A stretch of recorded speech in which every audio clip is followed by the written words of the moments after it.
And I think we're live. It looks like we're live to me. Let me just quickly adjust these. Please hold for quick adjustments, people. Yep, it's first session, so, you know, be patient. I just noticed the octopus on the art, and I love him. Yeah. Where's...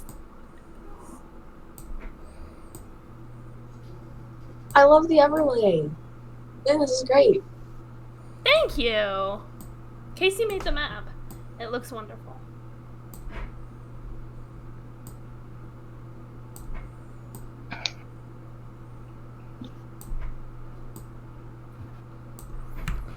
Okay. I think we're good. Welcome, everyone. Welcome, you all, to our first session of Everyone Dice. Yay! Yay! So, quickly go around the table. Let's go top left on the Twitch screen. So AJ, May, Lynn, me, Aaron, and then we'll end with Scotty. And Scotty, you can make the Compass Rose statement. Yes. So, my name is AJ. If you are returning from the original Everyone Dice podcast, you would know me as Leslie. I played Tommaso the monk. And today I'm going to be playing Shay. So that'll be exciting. I'm May. I am in Australia, so it's very early here. That's why it's so sunny. I'm playing Cordelia, who is something full of mystery. Hi, my name is Kiana Lynn. I am playing Bernie the cleric. Good girl. Good girl. Is she? Question mark? I think she is. She's very sweet. I'm biased. I am Kacey. I am the Dungeon Master. I will tell them if they succeed or fail. Please let it be successes. Well, let's hope the dice gods are in your favor. Oh, speaking of which. And I'm Erin, and I will be playing Eloise. That's all you have to say? Yes. Okay. I'm Scotty. I am getting my dice out, and I'm playing, she goes by Bloodhand. And before we get started, we do have one thing we want to say, about current events in the world, so bear with us for a little politics talk. Compass Rose Productions was founded to create stories for people who don't usually get happy endings. And it's queer people, which all of us here are, it's disabled people, and it is now more than ever people of color like myself.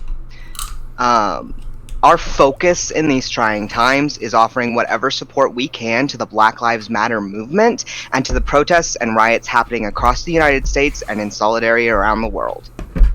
We think it is vital for everyone to have something they can find a little joy in during these hard times, which is why we're still doing this. We didn't postpone it. We considered it.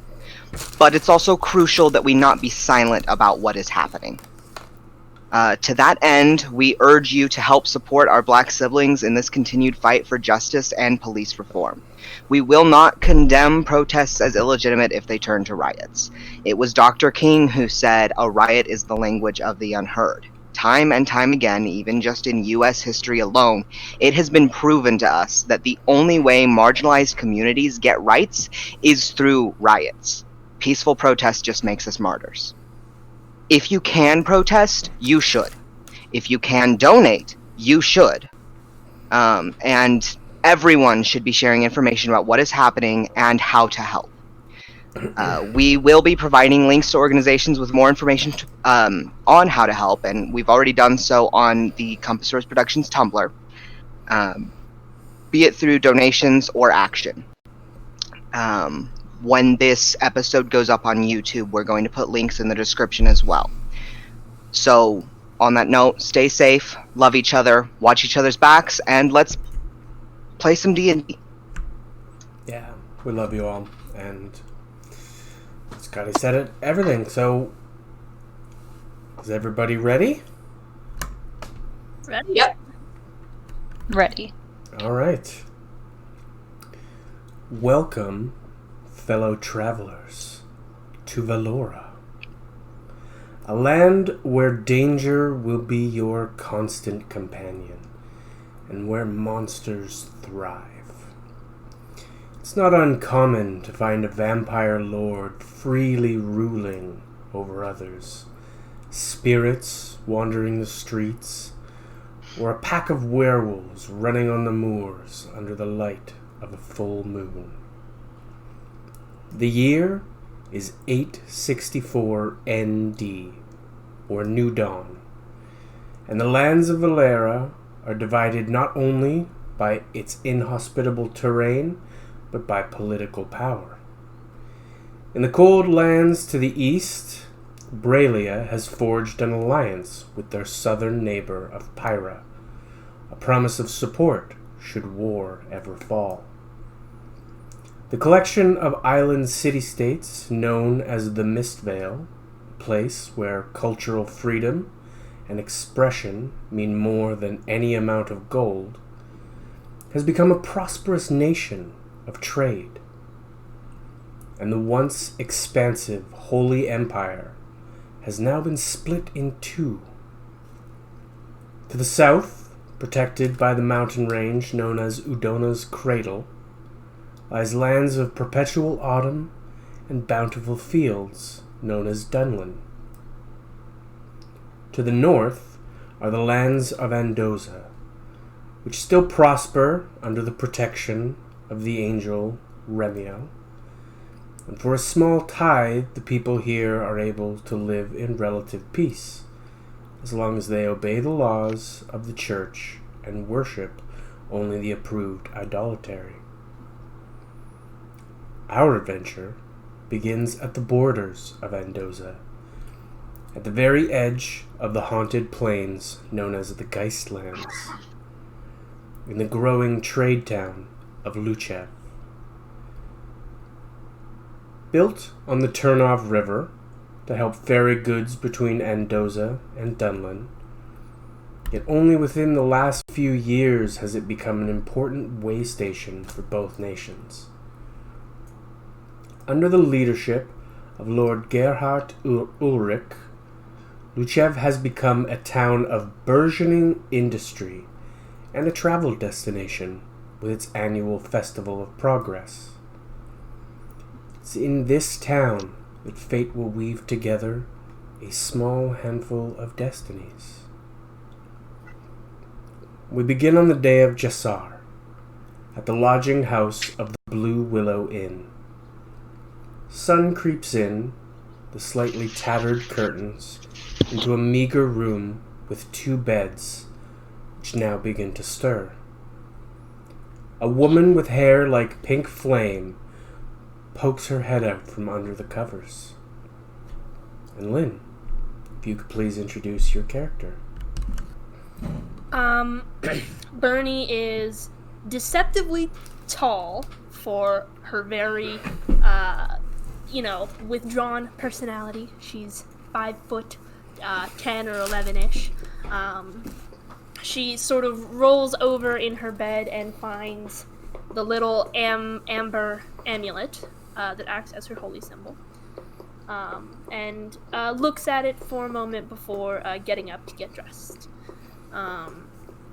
She sort of is trying to stay very quiet, just in case her roomie isn't up yet, as she puts on her like 17 layers of fancy underdress. She's got like the chemise, the corset, the shirt, the dress, the vest. Like she just like she's going hard. She doesn't know how to not go hard.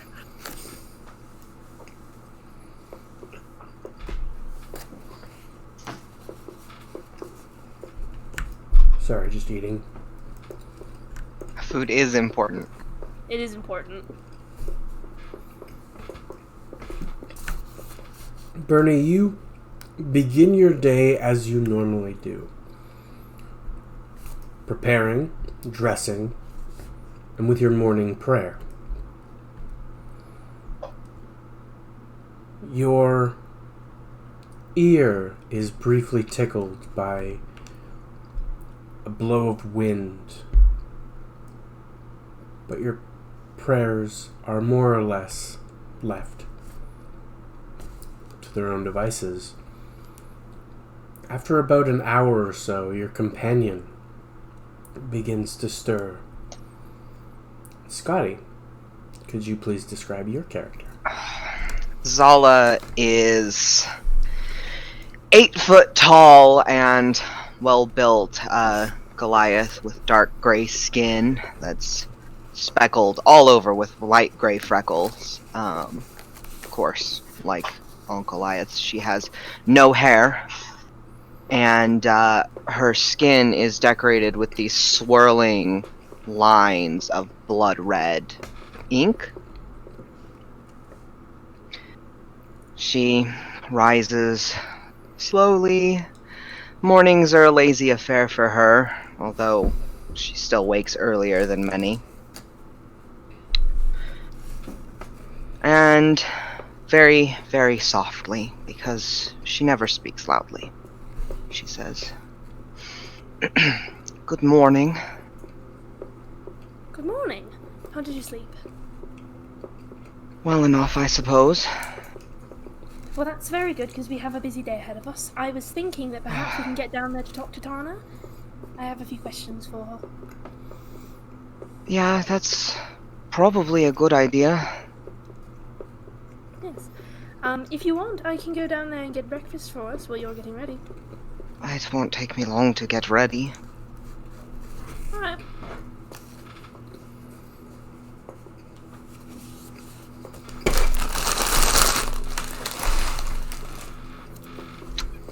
You guys gotta give Kacey more time. Whoops, sorry. Well, full time. Bernie does a dance. She break dances a little bit. You never know. It's part of Yeah. a ritual. Yeah, exactly. Yeah, that's her morning prayers. She break dances and then gets a little blow of air on the ear, and then it's another day. All right, sorry about that. Okay. Don't die. The two of you shake off any remainder of sleep and make your way to the tavern that serves as the main building to the Blue Willow Inn. You can see Tana behind the bar taking orders and calling them out to the kitchen. Despite the size of the building and numerous long tables, it's difficult to find a place together, but eventually you prevail. About a minute or so after you seat, Tana comes over to you. She's a...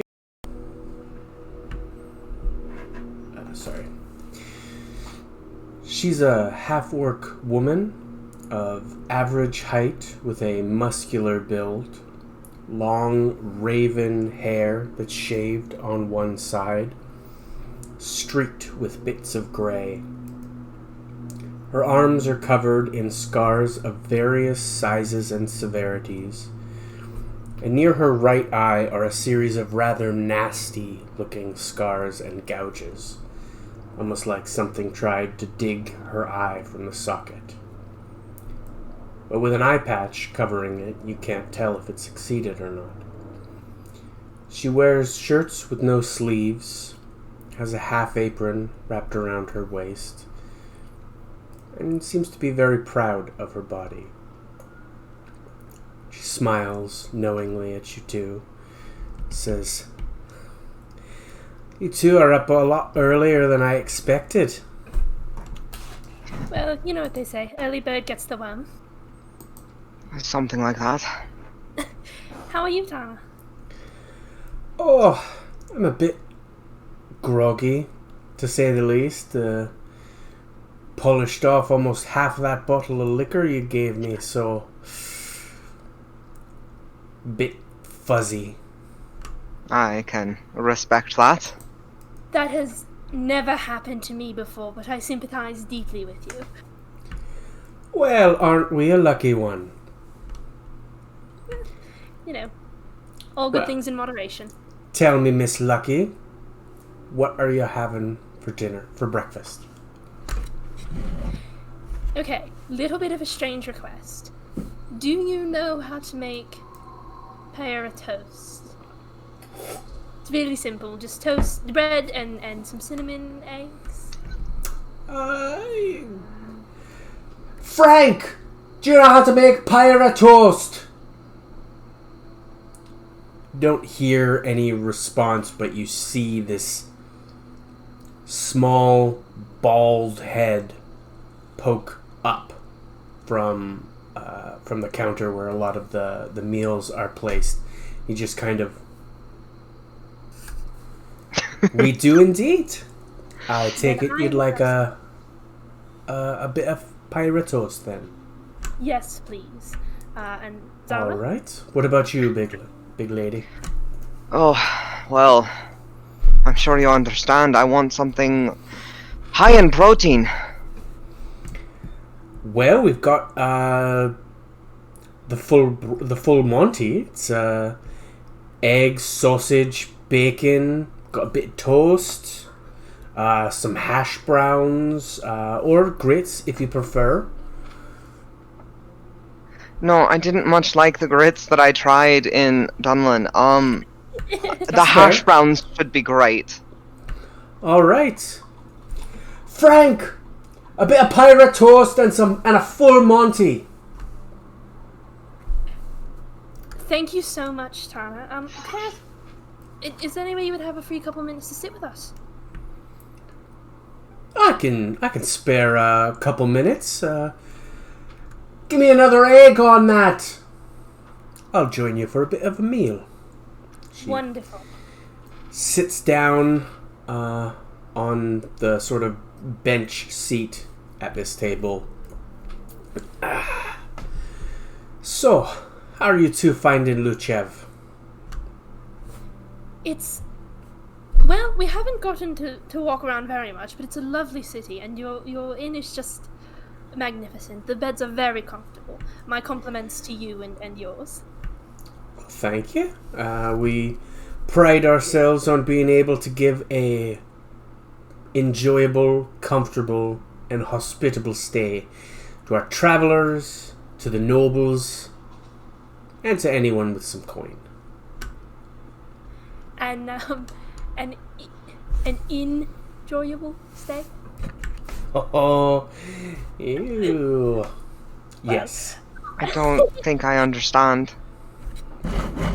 I put a hand on Zala's forearm and I say, in like I-N-N and enjoyable. I'm still not sure I understand, but okay. It's a play on words, darling. I actually had a question for you concerning the nobility. We have a meeting with the Lord Ulrich a bit later in the day, and I was wondering... Ooh, fancy. Well, maybe, but I was wondering if you had any thoughts on the man. Is he really strict or intimidating? Should I brush up on my curtsying before I go and see him? I don't think he's one to fancy any curtsying or anything. He's a bit of an odd duck, to be perfectly honest. He's paler than death. When he first arrived, I'll be honest with you, I thought he was one of those Novir vampires from Braelia. He came from Braelia, after all. Oh. I've seen him out and about in the sun, though, so He's certainly no vampire. At least not one that I've ever heard of. He's a fastidious man. Likes to keep everything to timetables and very regimented. It should be perfectly fine. You know, during your... What are you meeting about, if you don't mind my asking? Well, as you know, Tess sent us over to check on you, but also because we heard that there was some problems with ghosts in the area, which we had seen. Walking corpses. Walking corpses is what It was ghosts in Dunlin. Thank you. We've got ghosts here too, love. We're right on the edge of the Geistlands. But generally, they're not too much of a concern. Walking corpses, though, they have been a bit of a nuisance. Have you guys lost any lives to the undead? Thankfully, no. At least none that we're aware of. Our guard's able to keep most of them at bay. They don't come in large waves or anything. 2 or 3 at a time, maybe. But it's a bit concerning, to be perfectly honest. It would be nice to know where they are coming from, clearly. Yes. What's causing them to come over? Have you ever seen one of these undead? You mean recently? Oh, yes, or just any from the Geistlands in general. I have, yes. Could you tell me a little bit about them?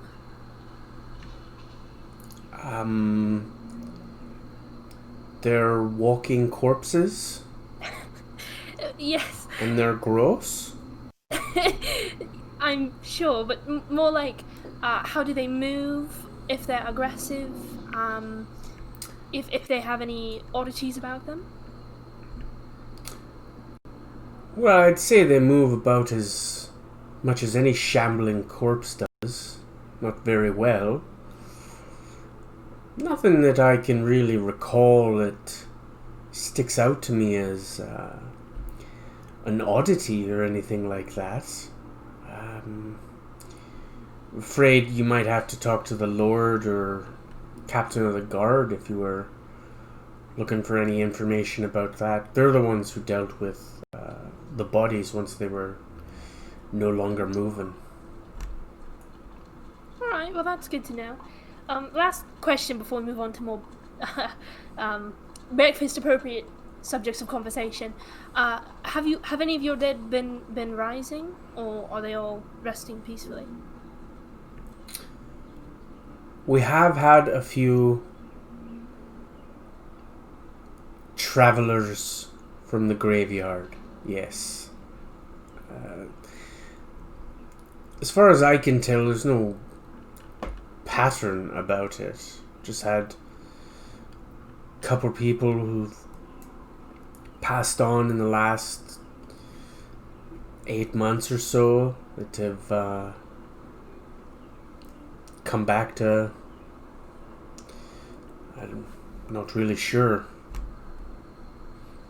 I understand. Well, I'm sure that we will figure it out with the Lord. I certainly hope so. The Festival of Progress is starting soon, and I'd hate to have to cancel it. It's a moneymaker, you know. Ooh, tell me about it. What happens? Are there games? Are there fried foods? Have you never been to the Festival of Progress? No, I'm afraid not. I thought that's what you were in town for. No. Most people here are. She gestures at the rather full dining hall. It's a 5-day event of science and technology and industry. We've got games for the kids or for the adults. Got food for anyone with hungry bellies. It's mostly to showcase a lot of, well, what people are working on across the lands. Got a couple travelers here from Braille, some inventors, eager to show some kind of crackly electric generator thing. I don't know. That is amazing. I turned to Zala and I put my hand on her arm and we have to stay for that. I don't see why not. That sounds so fun. Is Tess going to be coming as well? Maybe a little bit of traveling over to see her good friend? Oh, you bet she will be. Are you looking forward to that? I definitely am. I haven't seen her in quite a while, and I'm looking to give her a nice bone-cracking hug. Do you miss her? Oh, every day. I nod for more information. I want to.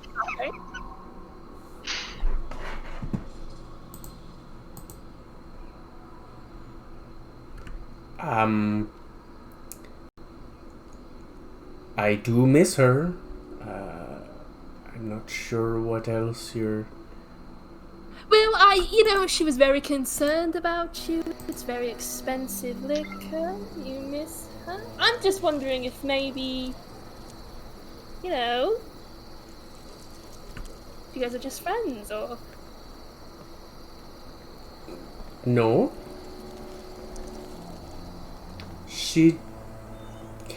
I figured that's why she sent you. We're gonna be getting married here pretty soon. Oh my god, that's lovely! Okay, not to be a little weird, that's exactly the answer I was hoping for. Well, it's exactly the answer I gave you. Is she going to be coming here to run the Blue Willow with you? Are you going to be going back with her? No, she's coming here to stay. She's just been... I mean, don't want to bore you with details and stuff, but... All of them. I don't think that Bernie finds it boring. I do not. I love, Right. and... Yes. Your meals are brought to you, and an egg on a separate plate for Tana. Well, I met her when I was, I suppose, in your line of work, I guess? I don't necessarily know what it is you do, but you strike me as the adventuring type. Wonders, yeah, you could I say. suppose that's what we're doing now. Well, me and a group of like-minded, idiotic friends used to do the same. And on one of our many travels, we happened to stop in her city. I happened to be staying at her inn that she worked at. One thing led to another, and now we're engaged. That is amazing. When's the wedding? Are you going to do it like summer, spring? Not sure yet, actually. We haven't quite narrowed that down. We're first working on getting her here. Oh, yes, of course. Well, that's Yeah. the most important part. You actually have to be there to have a wedding, Thankfully, if the festival goes on, I mean, the Blue Willow makes hand over fist styles of money during the festival. We're able to put it on as normal. We should be able to make enough that she's able to come here. Well, then it sounds like we need to make sure that these walking corpses don't disrupt the festival. So that Tess and Tana can get married. That would be... I mean, yes, that's my hope. And I eat my breakfast, and I ask, if she doesn't want to talk about it, that's fine. I'm gonna push like a little bit, but I'm not gonna be rude. She seems open to talk about.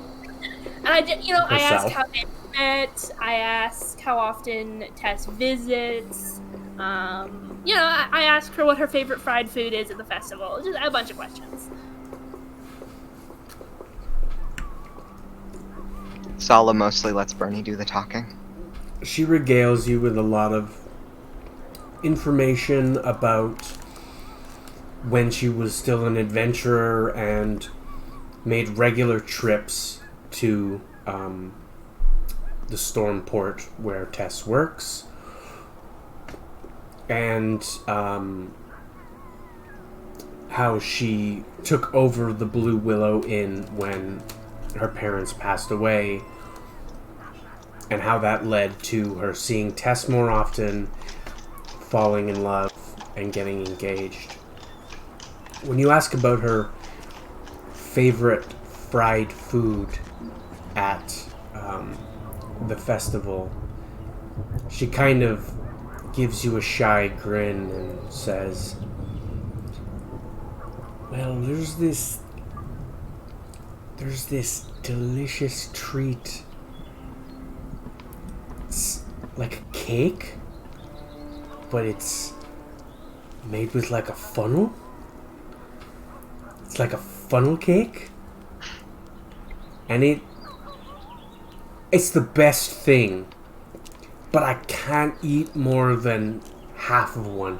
So sweet, so filling, but it's damned good. I am so excited to stay and try this funneled cake. If there's one thing you try, make sure it's a funnel cake. I will be sure to do that.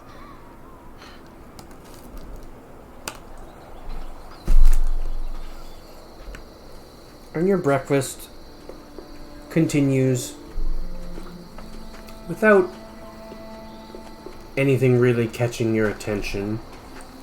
Your pirate toast is quite tasty, and Bloodhand, your hearty breakfast fills you up quite nicely. About halfway through the meal, Tana has finished, and she excuses herself, needing to get back to work, leaving the two of you to plan the rest of your day. How long do we have before our meeting? It's about approaching mid-morning.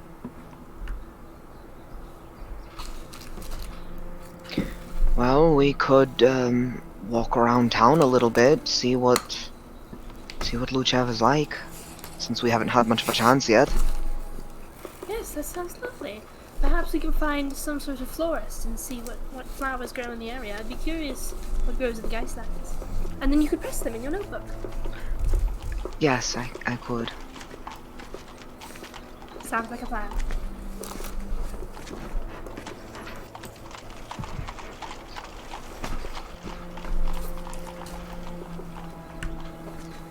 So after breakfast, the two of you spend the next couple hours wandering the town before the sun rises to its zenith.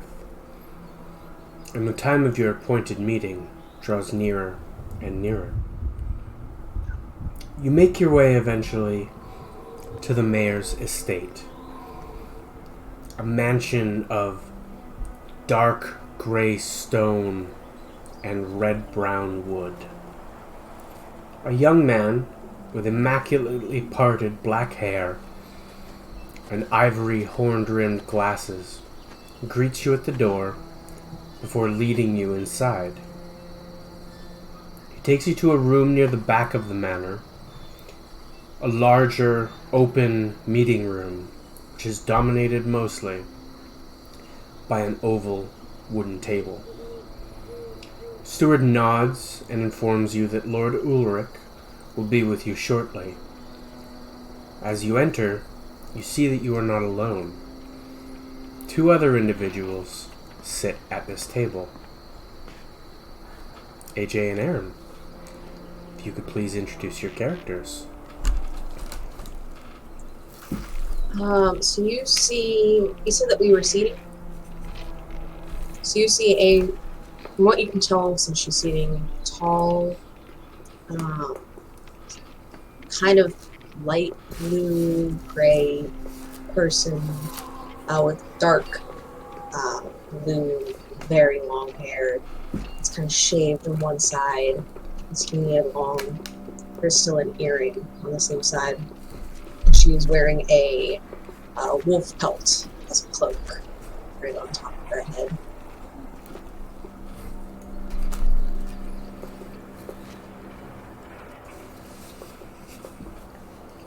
And I guess sitting with her is an elven woman, very short for an elf, probably about a little over 5 feet tall, perfectly tan skin, golden brown hair, brown eyes.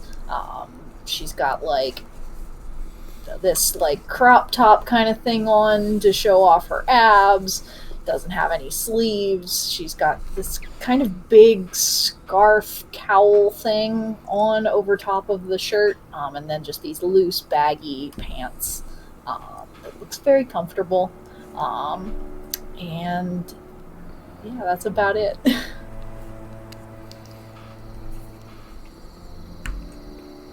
The steward who brings you all to the room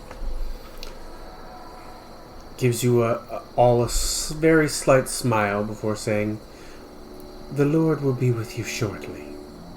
He closes the door behind him and leaves you to your devices.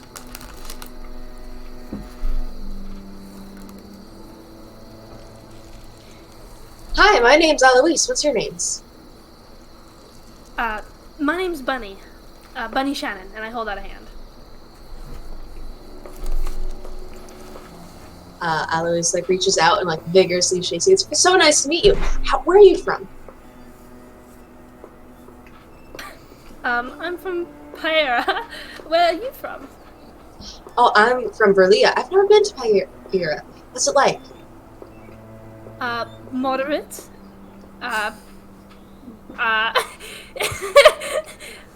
Lovely summers, wonderful springs. Sounds really tolerable nice. winters. You are. I like your hair. What's your name? Oh, it's Eloise, like I said. You did say that. I got distracted by the image of Eloise just as a person standing before me. And then Eloise turns. He's like, "Hi, I'm Eloise. What's your name?" I am Bloodhand of Kolai Vuzea. You know, it's not often that I meet someone taller than me. You're very tall. All of my people are tall. Neat. I used to be the tallest where I grew up, and then I met Zala, and now I've met you, and I'm starting to feel rather short. So, where are you from? Please don't call me Zala. Oh, sorry. Bloodhound, right? Bloodhand. Bloodhand, sorry. So where are you from? I am also from Braelia. Really? Coincidences, right? I suppose. They can't. And this is Shay. Shay, come say hi. I feel like she was like standing there waiting for a chance to introduce herself, but you guys were just kept on talking, so she was just kind of waiting. Hi, I'm Shay. Hello, Shay. It is an honor to meet you both. And then Eloise like kind of goes over and like almost wraps her hand around Shay's arm, like not at the same time. It's like, we came on the boat together and we fought some undead. It was fun. What happened with you, undead? That makes us best friends. Yeah, it does. They tried to climb onto the boat. Not the smartest things. Oh my. Can I, like, insight check Shay to see if she likes Eloise or not? I need to Or know if she's the just vibe. putting up with her. I need a more accurate vibe check currently. Yeah, sure. You can roll an insight check.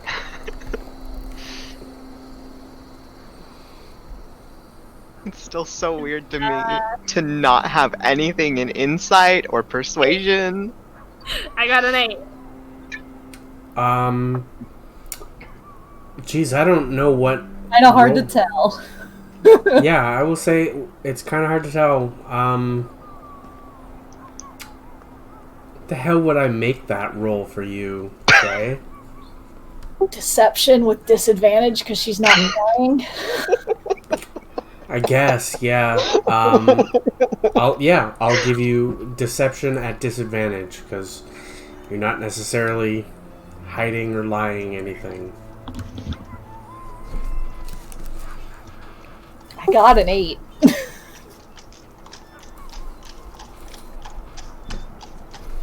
So, Bernie, you are able to determine that Shay's probably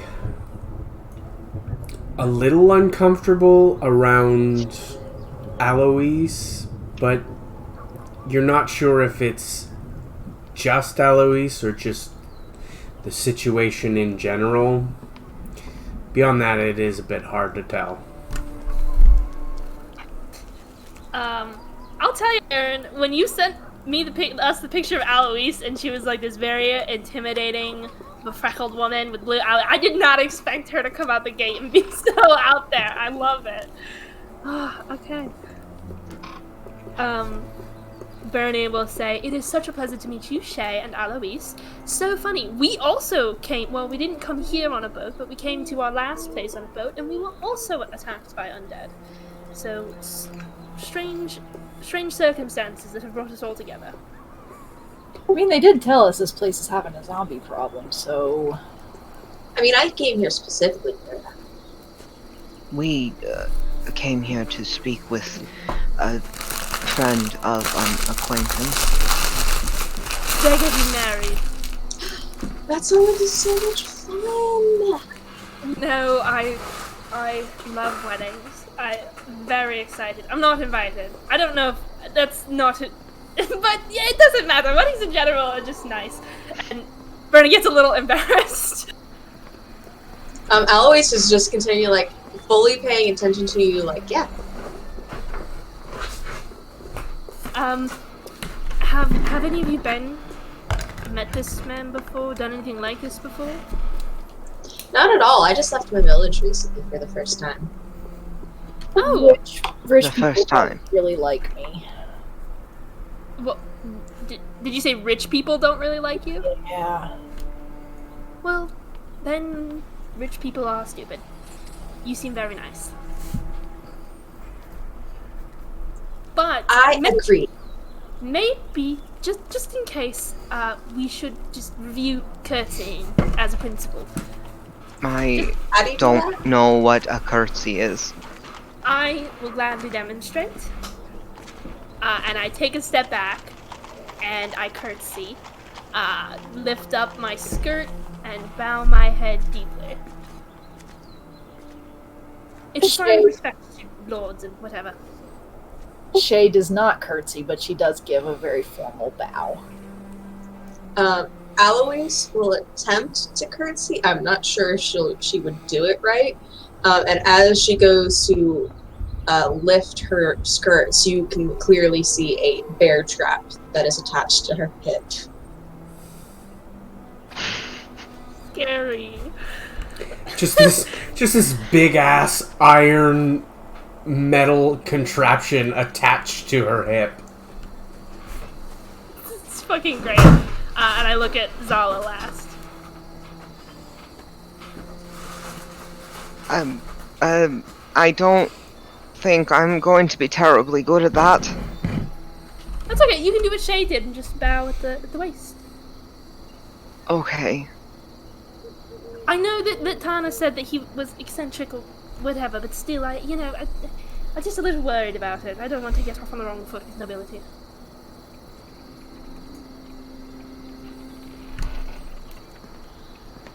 As you all are practicing curtsying and or bowing, a tall, pale man enters the room. He's clad in a dark green tunic and dark gray breeches. His clothes are of a very fine quality, but for some of you who are familiar with nobility, it's definitely not the most opulent attire you've seen. He carries a very well-worn cane. But Bernie and Alois, you're able to tell by the way he walks that he doesn't actually need this cane. He settles into a chair at the head of the table, offers a small nod of acknowledgement while sort of readjusting his immaculately combed salt and pepper hair. Please be seated. Are these chairs appropriate for a Goliath? They're not going to be the most comfortable fit. I'm gonna stand behind everyone else. Kind of gives you a nod of acknowledgement. And Bernie, as you curtsy, please, this is not necessary. I take a seat. Oh, he just kind of plops down in the chair. I'm gonna stand behind Bernie's chair. Yes, Shay will sit. As you all sit or stand, for some of you, a few serving members, like, I guess not servants, but like staff, bring in a few trays of food, which are set on the table, clean plates, glasses filled with water. It's a very nice looking luncheon. It's very clearly a serve yourself kind of situation. And there's an individual who catches your eye, sliding in with some of the the servants, with a lyre in one hand and a curious look in her eye. May, would you like to introduce or describe your character? Cordelia is a very well-dressed woman. Her clothes are quite colourful compared to most people, and she has a lot of ornate, shiny jewellery dangling from her ears and around her wrists. One sleeve of her arms, her right arm, is covered completely with vibrant tattoos, and she doesn't seem to really pay that much attention to anyone in the room as she enters. She's very determined to set up and begin her performance, focusing solely on that. I want to insight check Cordelia and learn all of her secrets. You This cannot. is what I want to do. She has plus 1,000 Come on. I mean, you can certainly try, but I'm the one who sets that DC, and it's kind of high. No, does she look like she belongs here? I'll say you don't necessarily need to roll insight. You are not, like, incredibly familiar, but you've been in a few noble houses and a few noble courts in your time. You know, it's not uncommon that lords might have musicians of some kind playing for them while they eat, entertaining guests. Yeah, she does look like she belongs, but there's no she doesn't seem to be wearing any kind of uniform or anything like that. The staff who are bringing in the food are all wearing like a uniform set of clothes. You can't have my secrets. I'm gonna get them from you one day. I'm gonna get all your secrets. Will we? One day. Session like Session, 50. Cordelia's 50. secrets revealed. Next So one. All of them at once. So you said it's serve your own, right? Yes, it's So- these platters of, meat, vegetables, cheeses. There's some fruit there. It's kind of like a generic spread.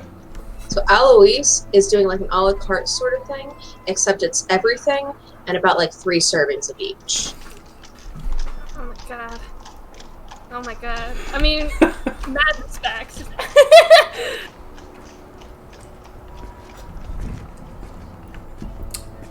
Lord Ulrich serves himself up a very meager-looking plate. Doesn't seem overly interested in it as he observes you all with these very strange, milky, white-colored eyes. Kind of eyes you'd get if you had cataracts, almost.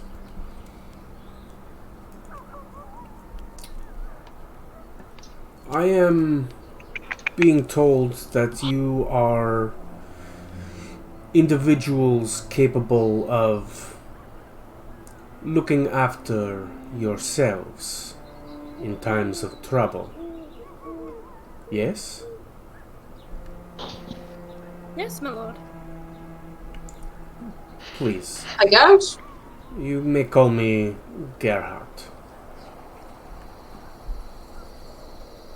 Yes, my lord Gerhard. He kind of bristles at that title. She is playing around. As I am sure you are no doubt aware, my town is facing a incursion of undead individuals, a menace of sorts. I have no idea where these things come from. I have no idea what their purpose is. But as the festival grows closer, my worry increases. I have faith in our guard, but should we be overrun or overwhelmed, it could put many of the citizens, many of the visitors in danger. It is for this reason I have brought you all here. For a job.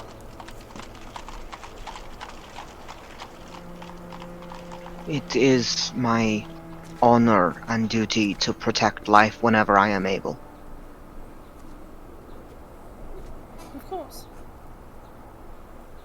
This pleases me. We get to fight the undead, right? Yes, that is most definitely something you will be doing. Are you thinking we would travel into the Geistlands or simply sit at the town borders at night and wait to see what happens? To be perfectly honest with you, I am not sure.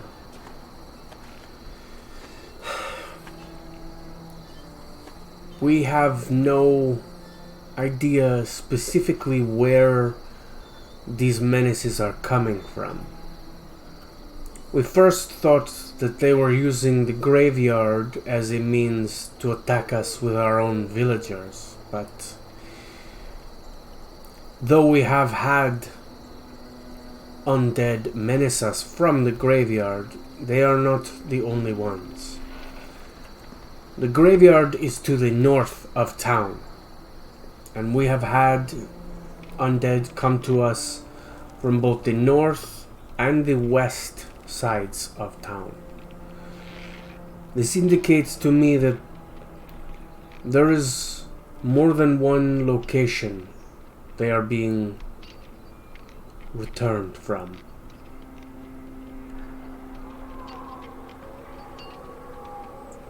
Did you take a look at the coins that's inside of them?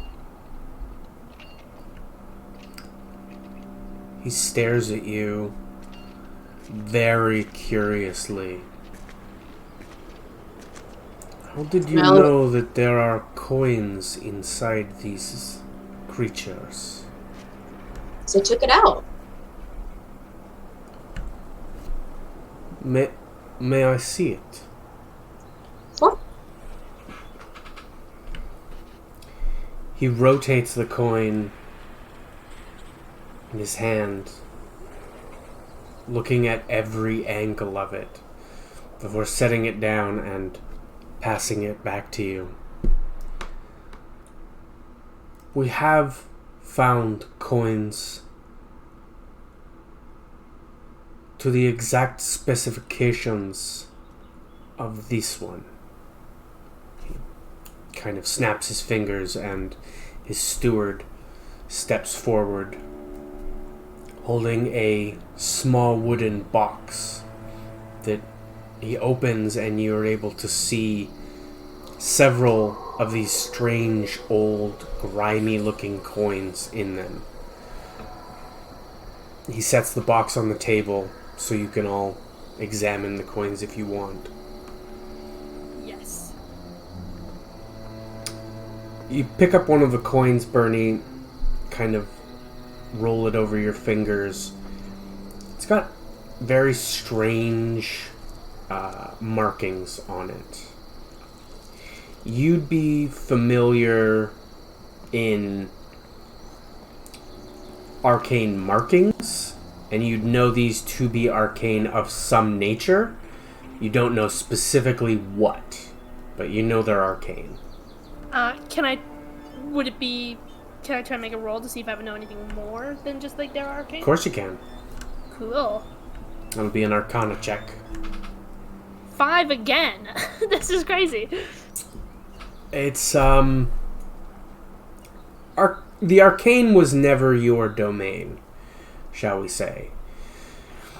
Yeah. You look it over, you squint a little, and you just think, "Yep, that's arcane." I'll pass it behind me to Zala so she can look at it. I'll look it over, but I'm not expecting Zala to know anything about it. I don't know if mine that I had was like the others, but the magic on it is definitely necromantic. This is what we were able to determine as well.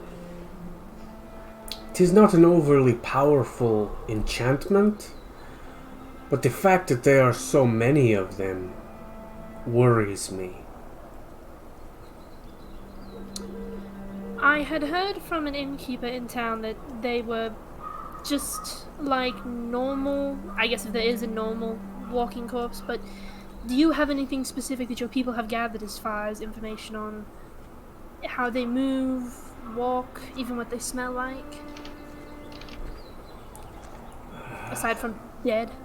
I am afraid I will be of no assistance here.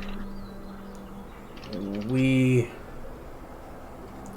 did not study them to that extent. They walked like dead men. They smelled like dead men. That is all I am able to tell you about these creatures. They are rather stupid. If that helps. Put its head right in the bear trap. From where did you pull the coin, Alois? Out of one of them's chest. From where the heart would be, or the rib cage, or? It was under the skin, right? Wasn't it, Kacey? It was in the chest cavity where you would find someone's heart. At the time, you didn't think to look for a heart, but that is where you found it. In general, like the heart area between the lungs, underneath the diaphragm, all that stuff. I do. Just the specificity of information. Gerhard, did you find them in a similar place, or were they located in different areas of the corpses? No, they were all at similar locations. They were almost burned onto the heart, as it were. It was like prying metal off. Have you ever put a runny egg in a pan that is not properly coated? Yes. It was very much like that. It was an unpleasant experience for everyone. That was a very specific metaphor. It's a very specific metaphor. I am sorry, I like my eggs. That's canon now. Does Gerhardt... He gives off, like, undead vibes, right? I don't know, what are you trying to determine? I'm just trying to figure out if maybe he knows a little bit more than he's letting on. I'm just wondering. You can roll an insight for that. Cause from what Tana said, I think he's undead. Or Bernie thinks he's undead. Nat fucking 20. 1 before the session, 2 5 to start, and then a nat 20. Luck is with you. Alright, well, let's see if I get a nat 20. On deception or persuasion, Kacey? Who knows? It wasn't a nat 20. Bernie, you're unsure about whether he's alive or not. What you do get from him is that he is not telling you everything. Never trust authority figures in Dungeons and Dragons. Says the person who has us trust authority figures in Dungeons and Dragons. Right? Hey, maybe you should take a lesson from this and not trust authority figures in Dungeons and Dragons. Don't think about it till Friday. I will remember this. We have a game on Friday, and we're working with the Marquess. Lynn, don't. I'm dating the Marquess's retainer. I'm dating the Marquess. Hey, don't think about it too much, guys. Okay. That's what you get. Aurelia's not dating anyone royal. Well, no, she is. Shit! Yes, Damn it! You guys are the only one safe is Gabe. No. Titania's not an authority figure. It's okay. We determined Gabe is the villain, so yeah, we're all fucked. He will become an authority figure of evil. Nah, I don't know. Okay, so I think immediately there's a shift in Bernie's demeanor. She goes from like cordial and cooperative, sociable to like her brow sets a little bit more as she sort of doesn't shut off her trust from this man, but it's definitely like, she tenses a little bit. Closed off. Yeah, closes off. Oh god, how the fuck should I call this guy out without because I'm not Jimmy, I'm Bernie. So what the fuck would I say? When Bernie So closes off, Dala puts her hands on the back of Bernie's chair.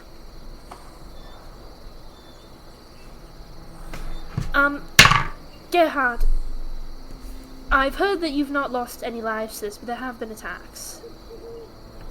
Yes? That's extremely fortunate, because I've seen what undead can do to people, and it's not pleasant. They are a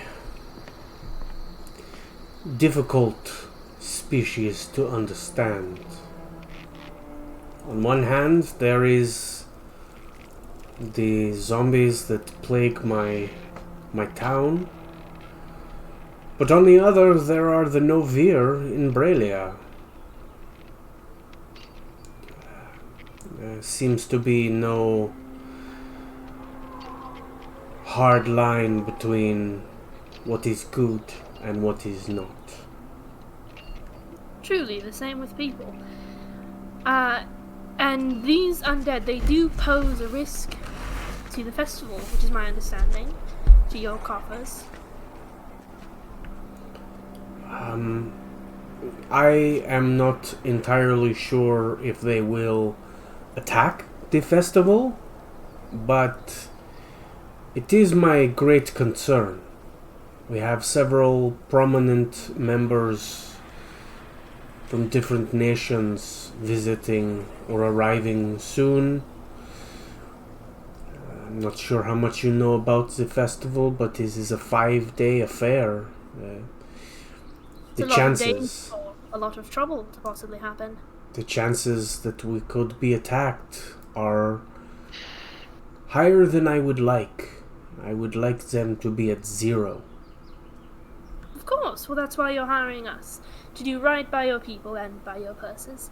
So, what aren't you telling us? Because it's something. I'm not sure what you are referring to. You're asking me and my new friends to put our lives on the line to protect your people. And I'm not going to do that unless I think that you're actually cooperating with us.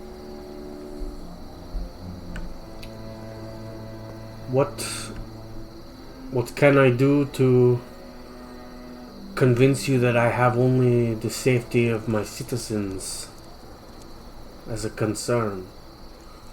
I'm sure you do. I don't doubt your intentions, truly. You seem like an honorable man. I just get the feeling that there may be something that you're not telling us, whether it be to protect your pride or your interests. Make me a persuasion check. Yeah, and Bernie is not, like, coming on the attack, but she's definitely not willing to put up with any shit. Aloys is just like looking back and forth as this goes on. I think Shay is going to try to help her out a little bit, because she knows that Sure. she like looks at her and she's like, look, if we're going to be working for you, we need to know what we're getting into, and if you're not being honest with us, that's a bad contract. What did you get? I'll give you advantage since Shay is helping you. You're You're muted. Push to talk. I got another nat 20! My face is red right now. I cannot. Wow. Then I have a question. What is your modifier? It's a +5. Okay. He looks at you both with a steely resolve. The steward nearby kind of clears his throat and takes a bit of a step forward. And Gerhardt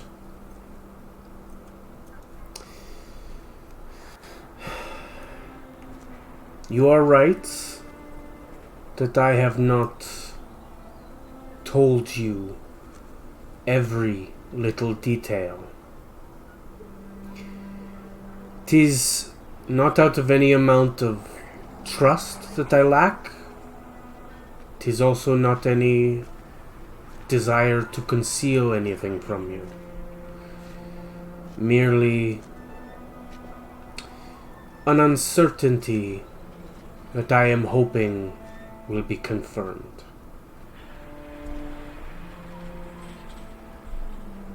My sister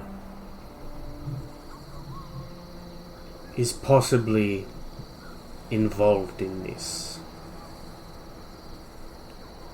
I do not know to what extent, but these coins are a common item that she would use in her magics. Her magics, which specialized in necromancy, turning the dead to life.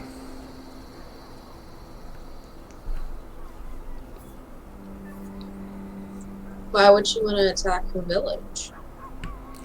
Just what I was wondering. This is why I am not sure. My sister and I have always had a antagonistic relationship. She was not happy that I was chosen as the heir to the Ulrich name and fortune. She felt it was more deserved of hers. It is possible that she wishes to take out this malice on my citizens.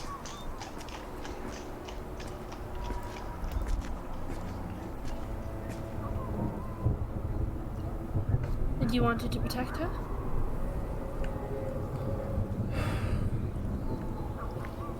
I wanted to be sure, either that it was her or that it was not. Because if it was her, then I have need to put requests in at the Dawn Guard. Not that I do not trust your capabilities, but she has powerful allies that I have come to know, unfortunately, all too well. Like who? And what are they capable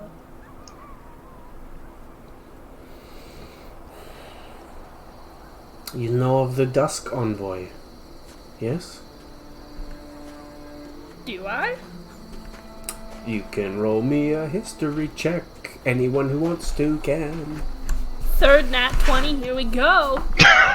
No. You're gonna jinx it. If you did, I was gonna be like, all right, you gotta put a picture. You gotta come to my I house. got a 21. 14. I got a 6.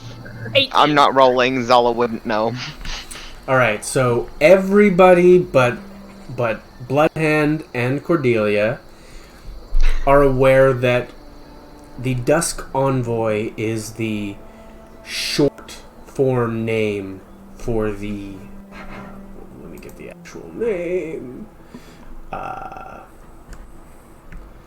The Envoys of the Dusk. They are a cult that rose up after the War for the Dawn with the intent to plunge Valera back into darkness. You know that they were supposedly dealt with, but clearly that is not true.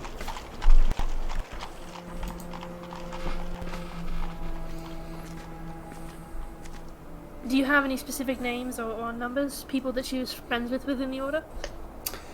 I am afraid not. I thought I had lost them when I was in Braelia, but either I am one of the most unlucky men in the world, or they have followed me here.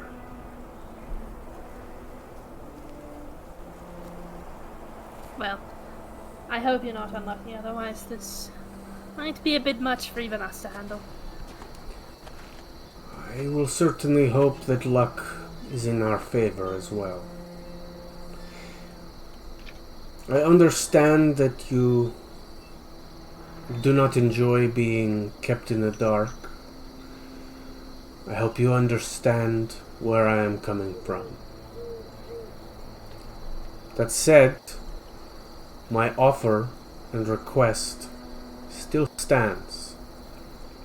If you are able to investigate and root out the source of this undead menace, I will happily pay each one of you 100 gold. Is that a lot? That's quite a lot. Okay. I've never handled money really before.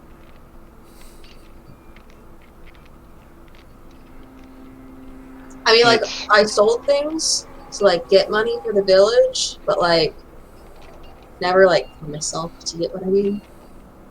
I understand. That sounds agreeable to me, Zara. It remains my duty and honor to help where I can.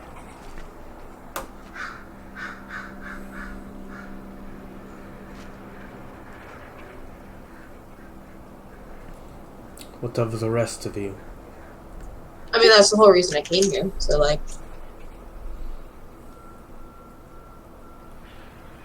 100 gold's a lot of gold.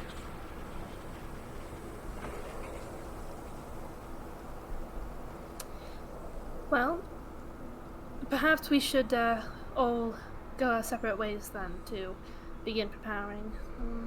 I'm beginning to think I may have some additional things I'd like to do before tonight.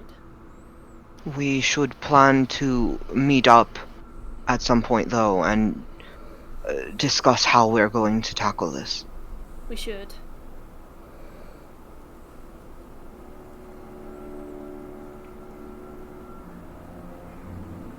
Where are you two staying, Shay and Eloise? Where are we staying?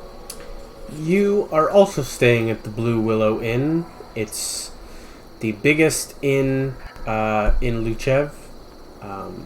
Has a whole separate building for its rooms. We're staying at Blue Willow. I've never stayed at an inn before. It's really cool. Okay, Frank, I guess that's his name, the chef. You definitely should have done some pyro toast in the morning because he makes it really well. So what? Pyro toast. It's like toast with cinnamon and egg, and then you cook it. It's delicious. But It is very good. It's delicious. All right. Well, then perhaps we can just all head back together. And I was about to suggest talk over lunch, but that would be a lot of food. More food is always good. You can see, like, multiple leftovers of food are just, like, she's eating a lot. In the time that everyone was talking, for the most part, she's just been eating and eating and eating. Big mood, Eloise. I will also make note that Lord Ulrich doesn't seem to be eating too much. He's taken maybe a couple bites, but his plate is more or less untouched. May I do an insight check on the Lord? I shouldn't trust authority figures. What would you like to try and insight on? Well, I figured that I would have seen more vampires than Bernie would have.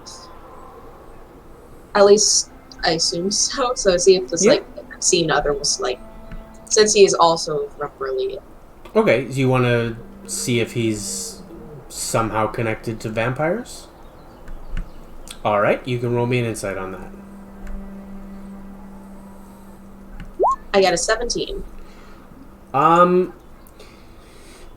He's pretty hard to read, but your familiarity with vampires, the Novir in particular, he doesn't strike you as, at least not that clan of vampires. The Novir are known for very bright, like stunning eyes in particular, like vibrant greens, shimmering blues and yellows.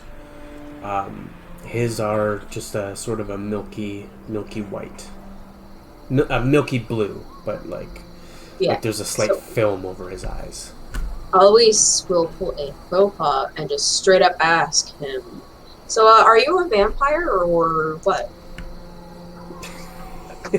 I love her. I love her too. Fuck yeah, Eloise. It has been a while since I have been asked about that. No, I am not a vampire. My skin is pale due to a rare blood condition, and my stomach is... My constitution in general is very weak. I cannot handle much food.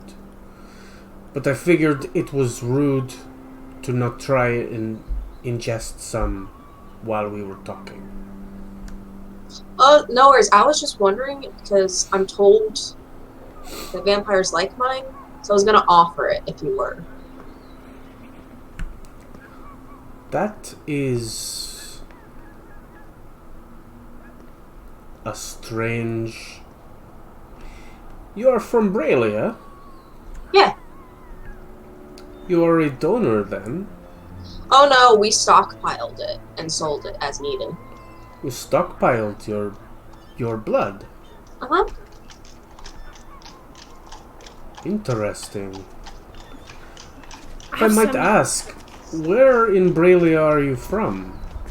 Oh, a northern lumber mill kind of town.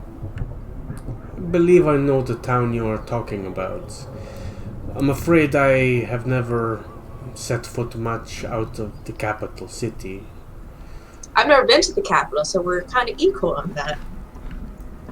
Should you find yourself there in the cold embrace of Bralia again, I do highly recommend visiting the capital.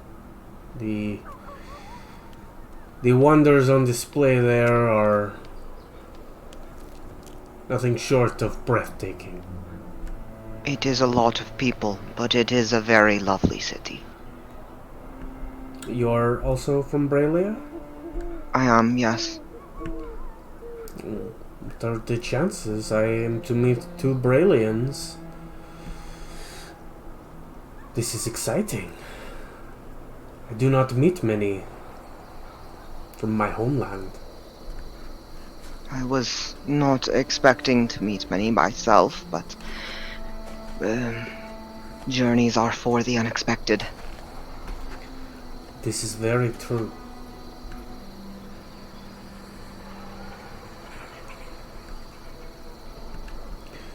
Well, I am afraid I must leave you now. I must go take my medication and lay down a bit before I am to oversee the festival preparations in the main square. Should you need of anything, my steward, Roderick, will be happy to assist you. Take care for now. Gives you a small nod before standing and making his way out, leaving the six of you, the four at the table, Cordelia and Roderick, to your own devices. Roderick catches your eye, Cordelia, and gestures at the table. Please help yourself. Heck yeah, I stop playing immediately and go get some yum food. Alois is gonna help you pick out the tastiest things. And she's like, this is really How good, and this is really good, and this, and this. Hi, I'm Alois, by the way. She like picks up a plate to get it, but as you start, she just hands you the plate. You know what you're doing.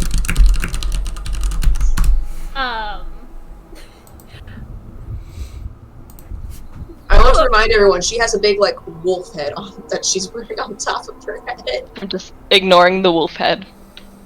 Your musical skills are astounding. Thank you. Of course. My name is Bunny Shannon, and you are... Cordelia. Cordelia. Lovely to meet you. Your conversational skills are impressive too.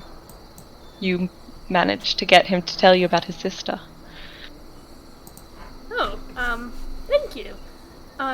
Did you know about his sister? I'd heard things. Roderick kind of gives you a side eye as you say that. Like, I can't raise my eyebrow, but he's raising his eyebrow. I wink at Roderick. What's that you're doing with your eye? Winking? Oh, it looks like a tick. Do you not know how to wink? private. You close one eye, but not both. Like that? I can't do it either. Yes, There's no but chance. you look like you're in pain. Do it with enthusiasm.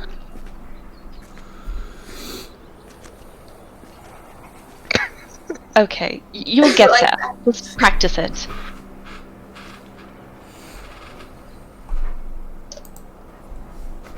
Why doesn't she know how to wink? Does no one wink where she does no one in Valia wink? That's a good question. Zala definitely doesn't. Oh my god. Bernie doesn't know how to wink, but that's Is more of a- winking a new thing? It's a new hip thing. In Valia. Oh, the hip kids are doing it. Coming from Dunlin, spreading across the world. Winking. You kids done this winking thing? It's the hot new crave gripping all the younglings. I'll say to Cordelia, have you been staying with the Lord these past couple days? Are you a friend of his? Oh, no, I'm just a performer. Go where the money is. I understand. Well, it's quite a lot of money he's offering for adventures. Unless he's paying you more to play the lyre, which I wouldn't be surprised by. It's beautiful. I wish. What is that, by the way? I've never seen something like that before. It's... Have you seen a harp?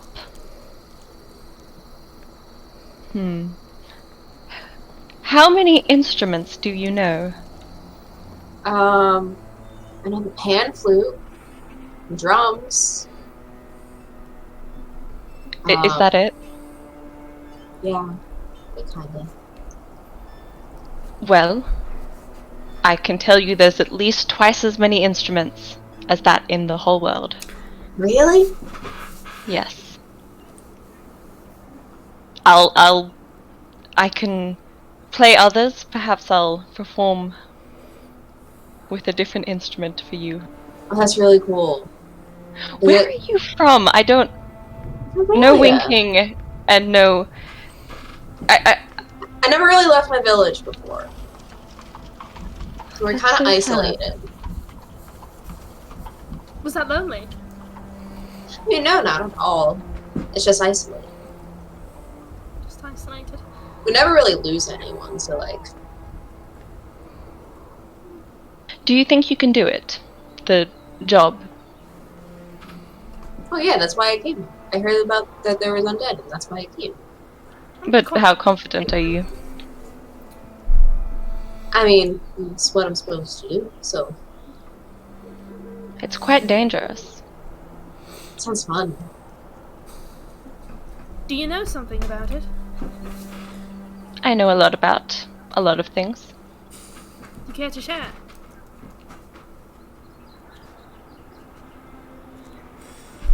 I'm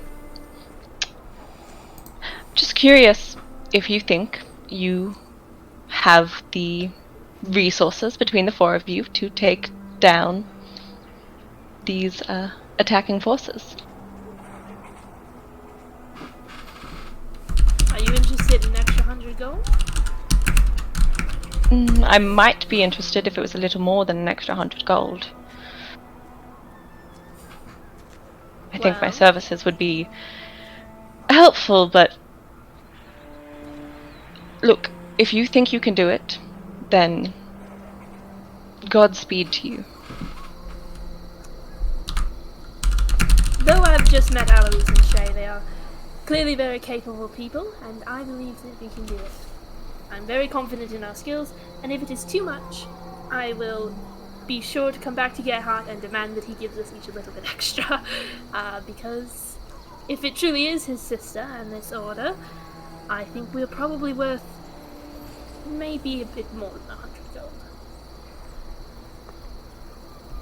You're muted. You're muted. Push to talk, Aaron. We're not used to push to talk. And if I worst comes to worst, I can always just smack her with my shillelagh. or crush her under 4 tons of ice. Either or. What do you do? It's very basic. What is a shillelagh? And what is this It's a about very 4 tons big of ice? stick. I have many questions. Well, if all of you are done eating, perhaps we can make our way back to the Blue Willow and discuss more our strategies.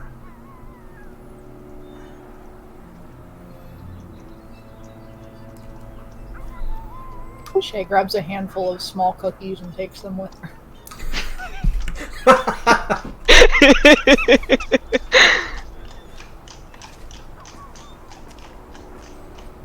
Delia waves you off. So are we having second lunch then? She's finishing her plate. We can order food if you like. Also, I turn to Zala. Is it just me, or did that woman definitely know more than she was letting on? Or was she just playing with us? I don't know. You are more sensitive to those sorts of things than I am. Man, I didn't make an insight check. Shit, I wish I would have done that. That's okay. Move on. I'll just wonder. I'll ponder about it until next Wednesday, when I confront Cordelia. Or will you get the chance to confront her tonight? Or will I get the chance to? Maybe. I guess we're only like an hour and a half in. Yeah. Yeah. I mean, it is, You have to wait until session 50. yeah, session 50 is when we discover Cordelia's secrets. So can we marathon those sessions? No, sorry. Session 50. Yeah, Yeah. Just like, hey, you remember a year ago when we met? What Yeah. the fuck was up with that? What's that Oh all yeah, about? blah blah blah blah blah. Well, we met about a year ago, so I think it's time I tell you my tale. So the 4 of you make your way back to the Blue Willow Inn.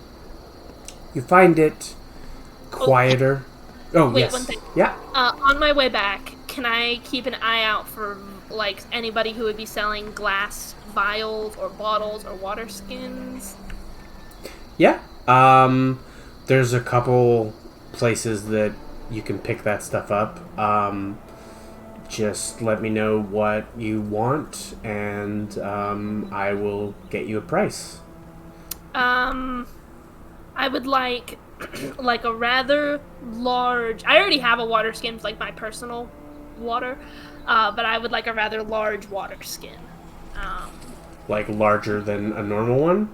Yeah, maybe like a gallon and a half.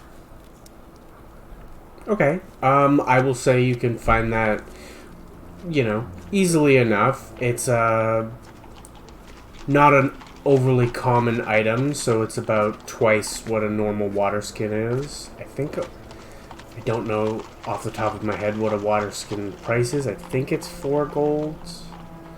It's not super 4 expensive. gold? Yeah, no, it's definitely not yeah, 4 5 gold. gold. It's definitely cheaper than that. You know, Let you me could double just. check.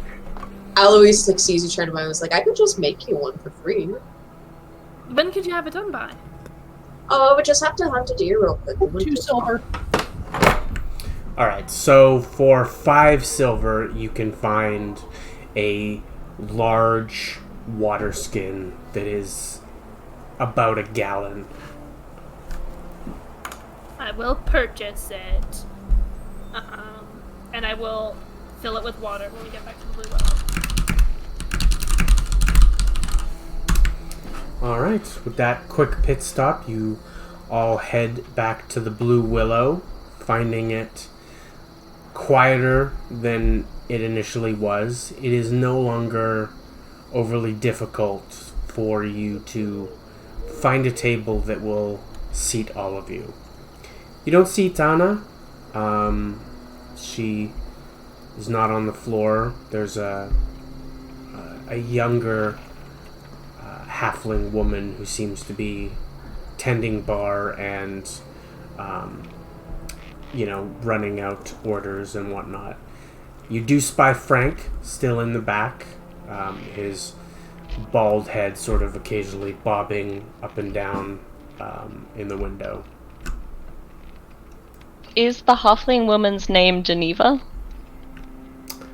You aren't there. Yes, but I'm curious if it's Geneva. Hey, I'm there. It Is might the be. half-elf Geneva? You can ask We her. don't know. If you That would be want. really weird of you to ask, because that would just be pulling a name out of Hey, the are air. you Geneva? Are you No, Geneva? no. That's, Well, maybe. Hey, maybe Bernie has a secret. Maybe she's a mind reader. You don't know. Okay. That's Eleutherius' secret. I. Okay. What was that, Scotty? Don't take a no. Don't worry about it. Don't worry about it. I'm fine. worried about so many things. Save it for Friday. This is Wednesday. So Every day is the same now, though. okay, that's Actually, so true. it's Thursday, so I can worry about whatever I want. Oh, that's true. Ooh, May found a loophole. One of us is a time traveler. I will say, Alois and Shay, I'm curious what your capabilities are when it comes to fighting. Well, like I said, I have my shillelagh, and I can crush someone under 4 tons of ice. And I have. She starts to talk, and then she just hears what she said, and just stops for a second, and then looks at her. I love her. I love her too. I hit stuff a lot. I have a spear upstairs. I don't like to carry it around because who carries a spear around? I mean I can handle myself without it. So. Oh, and I also forgot. I also have my bear trap. And she like pulls up a very large hunting trap. All right. Shay, can you also do any magic, perhaps, or anything like that? No, only the blessed can do magic. All right. So you punch stuff, and you. So, Alois, I'm a little bit confused. Do you study from a book to drop 4 Bloodhound times is dead. on people's heads? Oh no! Oh no, yes. not at all. No, Scotty just had a power flicker. They'll be back. No, I just know things. I You just know think things. her magic comes from the land. If I have to be honest, that's what I got out of it when I saw it. Yes. How long have you two been traveling together? I'm quite curious. Like a day. Yeah, like 2 days. Oh wow! I thought it had been longer. No, we're still best friends. Feels like longer. I give Shay a sympathetic smile, not because I don't like Alois, but because I understand. And Shay, I don't believe in the parade of introductions that I heard where you were from. Well, I am from Urtu. I don't believe I've ever been there. Is it nice? Oh yeah, it's very nice. It's pretty. It's quiet. That's about it, actually. I like quiet. Before... Alright, okay, I should actually say mine. I do, holy magic from my god. So I'm pretty familiar with the undead, and I was thinking, and I hold up my new water skin that I filled up, and I say, I was thinking actually of blessing this and perhaps trying to use it against these undead, if it may help. I don't know, I just figured we could get whatever edge, we can.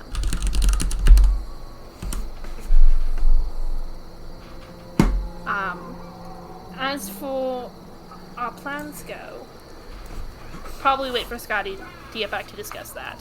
So, filler. Actually, we could go and... Sorry, I just had to blow my nose. We could take a short 10-minute break. Because It's probably a good time. I was gonna schedule one for anyone who needs to use the washroom, etc., refill your drinks. And then we can wait for Scotty to get back. Yes, so 10-minute break starting now. Yay! Run! Run!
And we are back. Got everyone Hi. here as well. Scotty's back. So, what would you all like to do with your afternoon? We need to talk about strategy for tonight. So Scotty, while you were away, I just asked Alois and Shay what their classes were, basically. So now we know what their classes are. I don't. Well, not literally, but we know what they can do. I don't. You don't know the I wasn't Big here. blocks of ice and hitting Oh people. yeah. Well, yeah. Oh, okay, yeah. Yeah. And also I'm gonna bless some water to see if we can use that against the undead. Okay. Yeah. Strategy. If one of you would like to undergo a special ritual that would be useful to us later, let me know, but you will have to use a line hold for it. What does that mean? It's just I'm not supposed to show the ritual to anyone, but it'll be useful later in a fight. What does it do? I mean, it'll hurt you a little bit now, but I can get you patched up now, and then if you get hurt later, if we're like fighting, it can heal you. I think we will be fine. And maybe another time.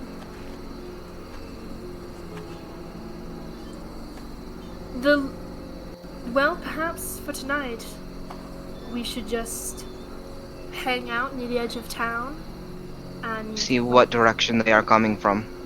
yes.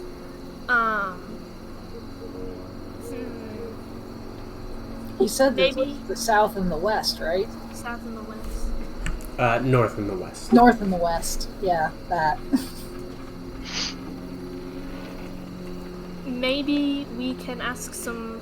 Well, I'm sure the guards are on high enough alert already, but I would hate to split all of us up. But I also don't want to leave one side of the town undefended.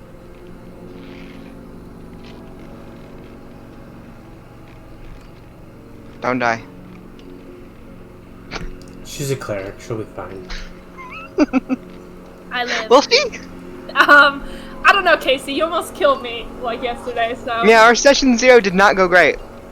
It's not my fault. Our, Lynn almost dying was your fault. I just roll the dice. I don't. Yeah. I don't decide what numbers come up. I mean, I do, but Don't kill us on session 0 and 1, Kacey. Please. When it comes to actually being in a fight, I usually stay near in front. I am always at the front. I also prefer to be near the front. I kinda can't hit stuff if I'm not near the front. I can be wherever. Alright. Well, aside from maybe making some holy water and seeing if that works, is there anything else that we should get for tonight's supplies or talk to anyone? Perhaps trying to find. I'm not sure if actually any of the guards would be useful, but if you think they would be.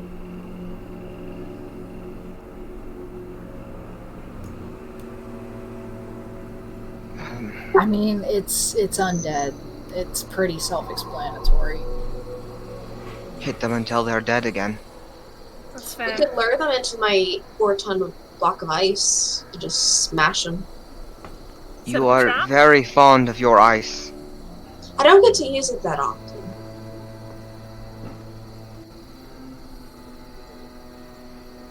Right, well then. I can't really think of anything else we need to discuss. What time should we leave this evening? Sundown? Sundown? Alright then, I am going to head upstairs to do some prayers and see if I can get this water blessed. I am gonna go and try to find some herbs to make a health potion, or potion of healing, as it's called. I'm gonna go sit quietly in our room and scribble in my notebook. alright, what about you, Shay? I'm going to go sit quietly. It's funny. Shay, What is Shay gonna do? Downtime is my weakness. I think she'll just kind of sit around and watch people. She's a people person, but she's also a people watcher. People watching is fun. And you've never seen people from Mendoza before. It's good to take in their culture and way of life to better expand your own horizons. So Bunny, that was the name you gave. Is it Bunny or Bernie? Yeah. Yeah. Bunny is what y'all Yeah? were given. Bunny. I Bunny- thought you were just saying the R weirdly. Bunny Yeah. is the name that you would all know because that is how she introduced herself. Okay, so Yes. I did. But dramatic irony. Weird. And Dramatic if irony, I'm failing we to all use know. Bunny, please assume that Zala is saying Bunny and not Bernie. That's okay. Yeah. I It's just okay. want to say, if that's her attempt at like a fake name, it's a bad fake name. Hey, the actual name is Barbara. Shade. This is that bad. Jesus Christ! I'm not gonna take this from you. You're not even here. How do you know? Maybe I'm here under a fake That's name. true. Oh, maybe. So you would know that to create vials of holy water, you need water, for one. You also need 25 gold pieces worth of powdered silver, and to expend a first level spell to bless it. That's gonna be a problem. I thought it might be. I don't have any silver. And I only have 9 gold. So I can't help, I'm sorry.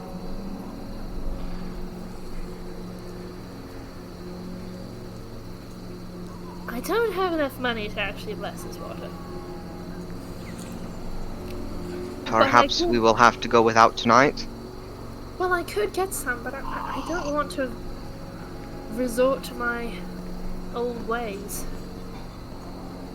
I don't want you to have to resort to them either.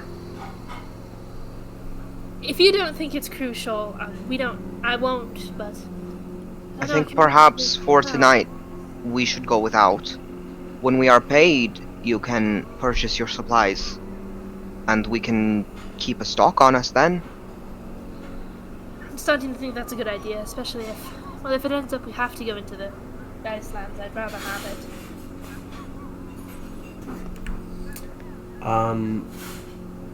Alois, can you make me an investigation check?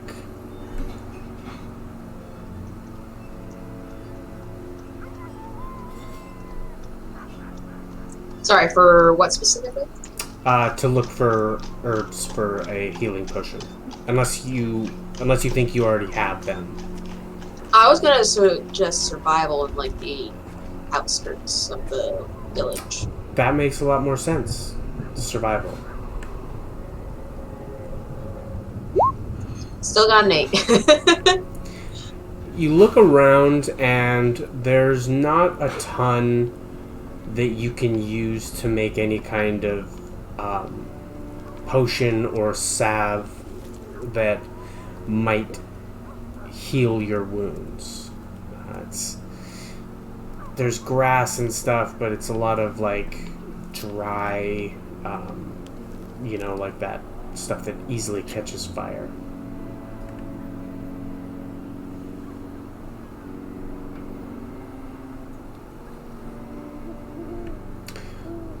Well, with downtime done, I assume you all congregate again at the Blue Willow Inn.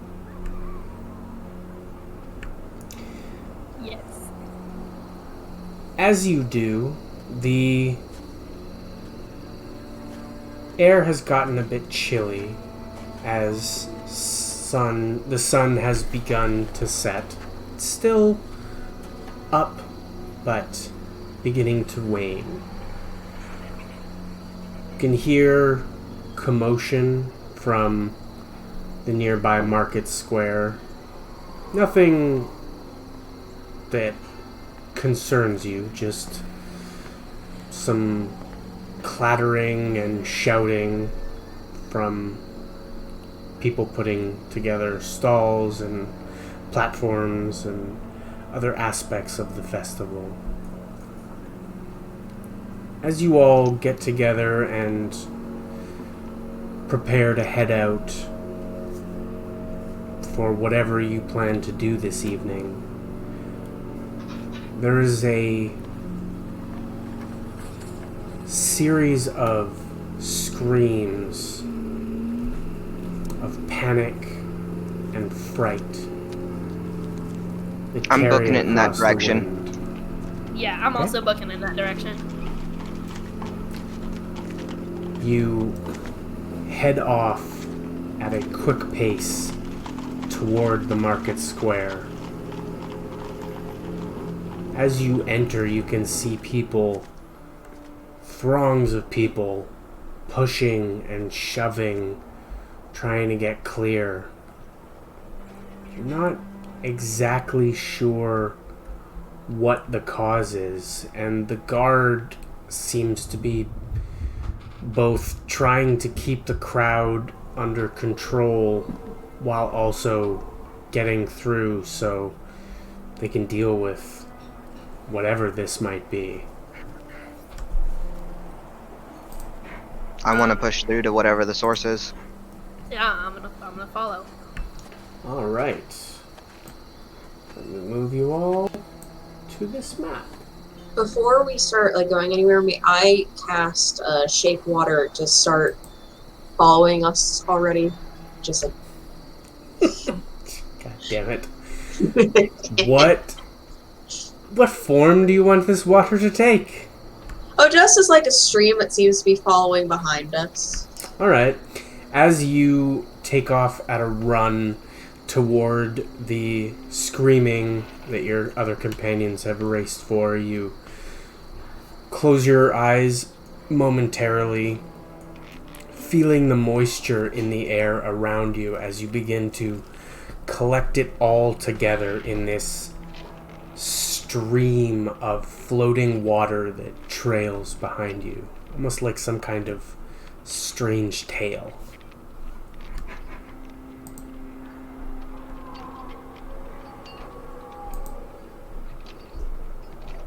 Ice block, ice block, ice block. Is this water stream just splashing the ankles of all the people in the crowd? Yeah. Nice.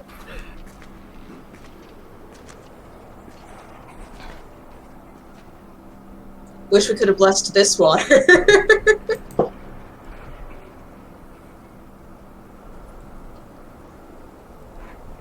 I was trying to get the... Oh shit, map I up. think you're muted, AJ. I can't hear you. I wasn't talking, I was talking to myself. Oh, okay. I'm usually pretty good about not talking to myself when we're doing video games, but sometimes it You're happens. valid. Yeah. That's actually a really good idea, though. I almost just said, what's it called? Your name is Aaron, and you are my friend. That's a good idea, Aaron. If we could bless some holy water for you to, water bend with, Yeah. that's a good idea. It's a cantrip, so And then it'll be and I like don't have to tomorrow have with our water concentration skin. on it either. Oh my god, that's awesome! Yeah, yeah.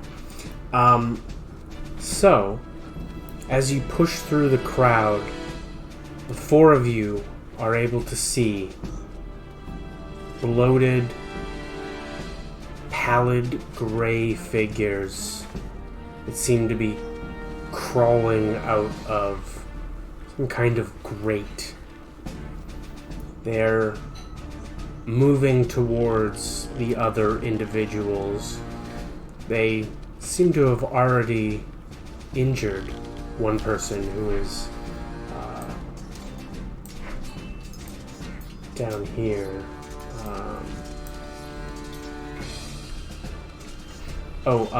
Scotty, could you... Oh, do I need to screen share? Yes, please. Right. Share screen.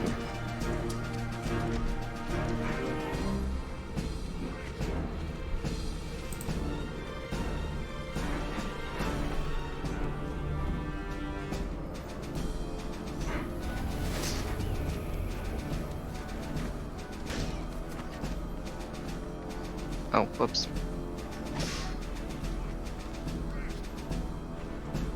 I love being right next to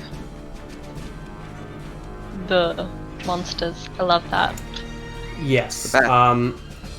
So the four of you can put yourselves anywhere at this top part here that I am trying to ping. It's totally not coming through.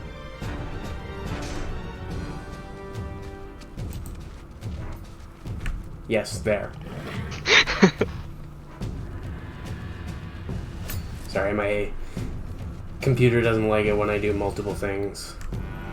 Some of you with the blue colors for your ping should probably change that so we have a better idea of who is pinging. Yeah. Oh, Lynn nope, also that's has not gonna red. be helpful. I stole red before you could get it. I like to pick colors that make sense for my character. My character has red hair. Pink hair, I have to. My character has blood red tattoos. What do you want from me? I changed it to pink. Thank you.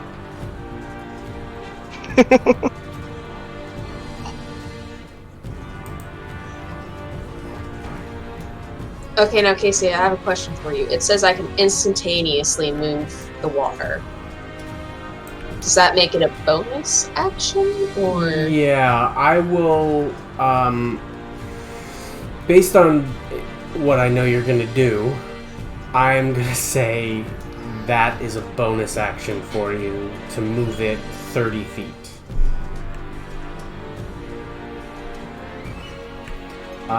And if everyone could roll initiative, please.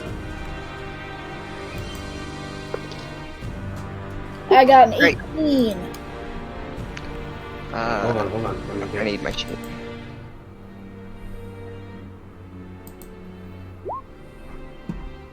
Wonder what Cordelia's doing here. You can see what I got. A 16. I was muted. It's the town. Am I not allowed to be in the town? No. No, that's... How dare I be in the town square? Close to the Up zombie, to no but I'm good. Suspicious. Yeah. I'm with the zombies. Hey, you Yes, said you're are. the necromancer. You said it, not us. I got a 13. Alright. I say a lot of things. Most of Quickly, it is should we not change bad. that's where not the icon names are? On the overlay? What's that? Should we change quickly where the our names are on the overlay? It might be best to shut the overlay off just because of the way it's covering the feed.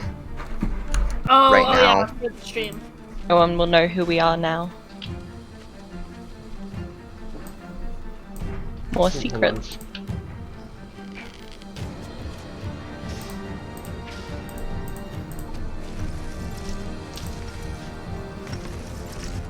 There we go.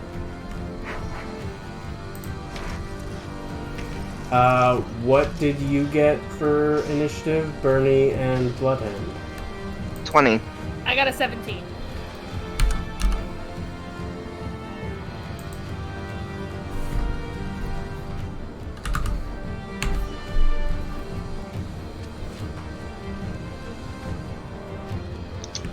Okay, let me just order this.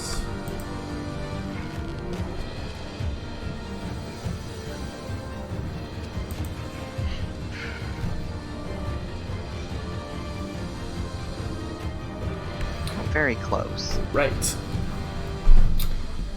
So, Bloodhand, you enter the town square, and there are several other individuals around. I just was lazy and didn't put NPC tokens there.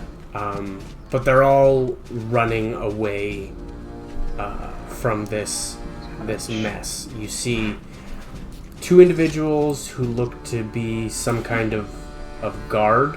That would be the one facing the yellow zombie and the one near the blue zombie. Well, I can't get close enough to actually get into combat, so I guess I'm just gonna move here. Alright.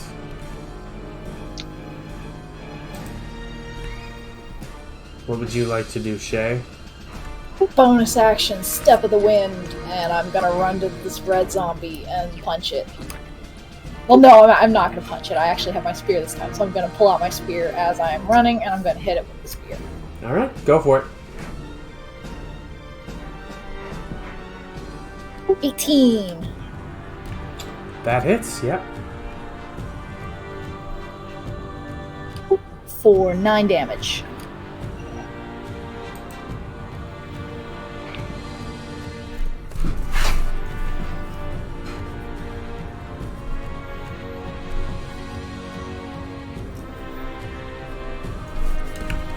Alright, you rush up and plunge your spear into this individual. It sort of slurps as it kind of doesn't seem too bothered by the spear, but it is bleeding quite profusely now.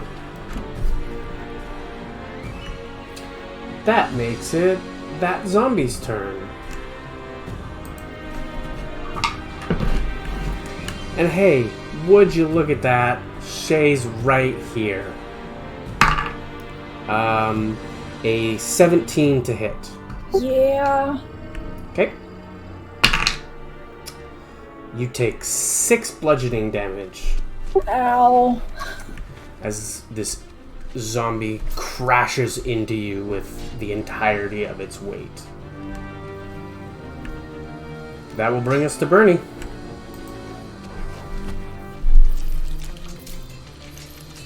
Okay, so I'm gonna run I'll go next to Zala, right there. And I am going to cast, how's Shay looking for hit points, by the way? You okay? She's okay for now. Okay, Probably I will not. cast Probably can only take a couple more hits like that, though. Sacred Flame on the zombie that is attacking Shay. Red zombie? Red zombie, yes. Alright, wisdom save, I believe? Dexterity. Dexterity, okay. Oh, I know their dex off by heart, okay. Oh, Jesus. So that was a 1, not natural? I think it failed. I'm gonna say yeah.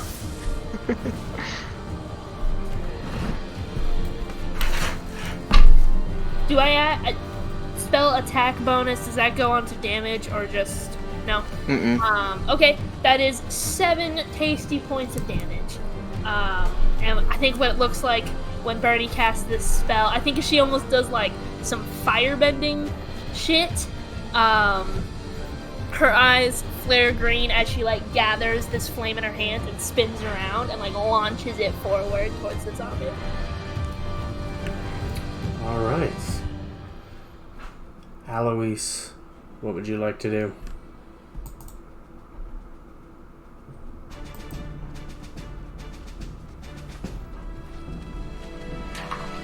You want to unmute, Aaron? Push to talk. Yes, I will. She will move.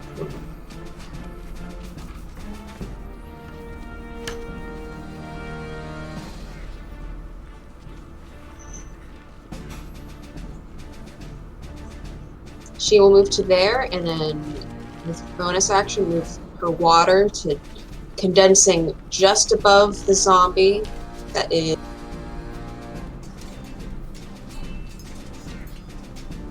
is right there.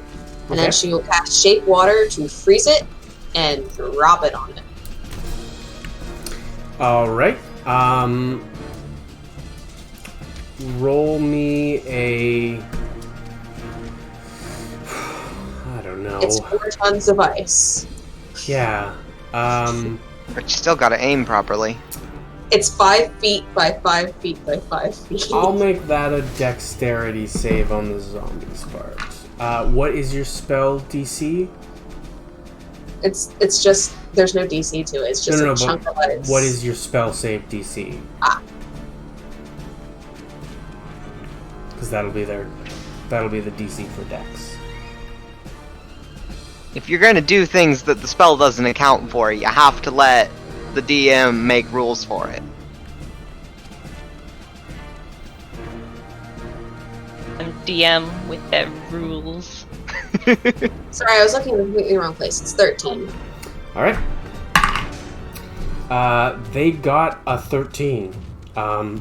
So this zombie, as the ice forms into this sort of solid crystalline form, it crashes down, and the zombie seems to have been in mid-shamble, shambling forward, and just narrowly misses getting hit by the ice. And Eloise is gonna go, why do they always step out of the way? I never get to use this. Alright. She just wants to flatten some zombies. Zombie pancakes. Is that everything you want to do? Gross. I have used up all of my actions. Alright. So, the rest of you,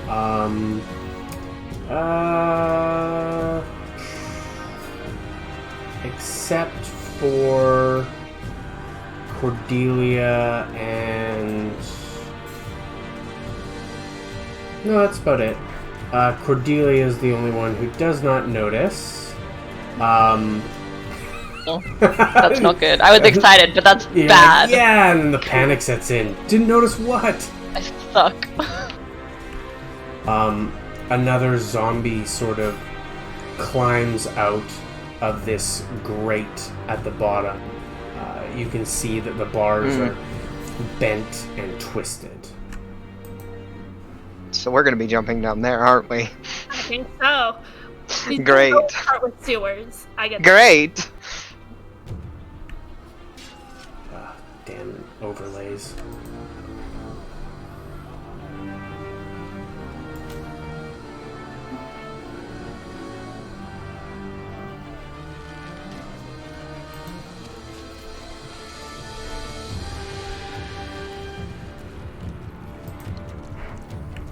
Now, hey, I can move the sewer water out of the way for us, guys. Oh, thank God, because Bernie is not getting her dress wet. There's no way. Sala could carry Bernie. That will be that zombie's turn. Okay. Why not both? Yellow zombie's gonna take a swing at this guard. And hit. Okay, the guard looks pretty bad, but still standing. That brings us to Cordelia. You were intending to set up for a lovely performance when all of this happened. At least that's what she says to us. That's what she says, yeah. No, yeah.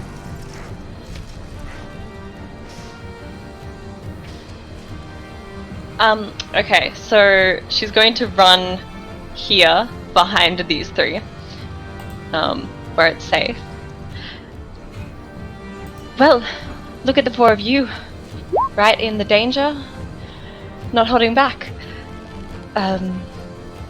Maybe I can help. And I'm going to with my instrument, I will play a jaunty fighting tune and cast Cheerful Song.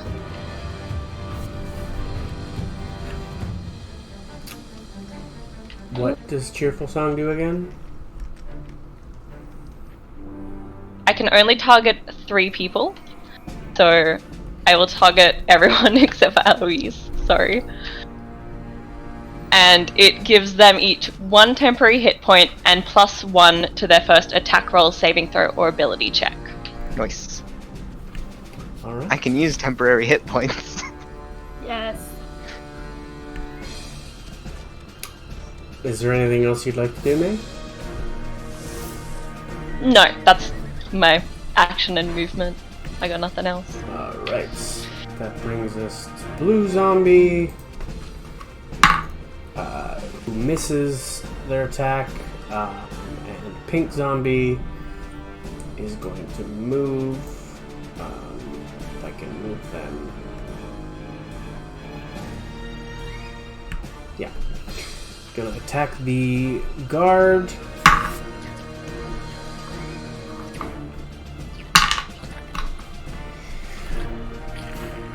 Bernie, all of you, except for Shay has her back turned at the moment, watch as this zombie grabs onto this individual in front of him, sinking his bony fingers into the collarbone and tearing down as the guard just crumples to the ground.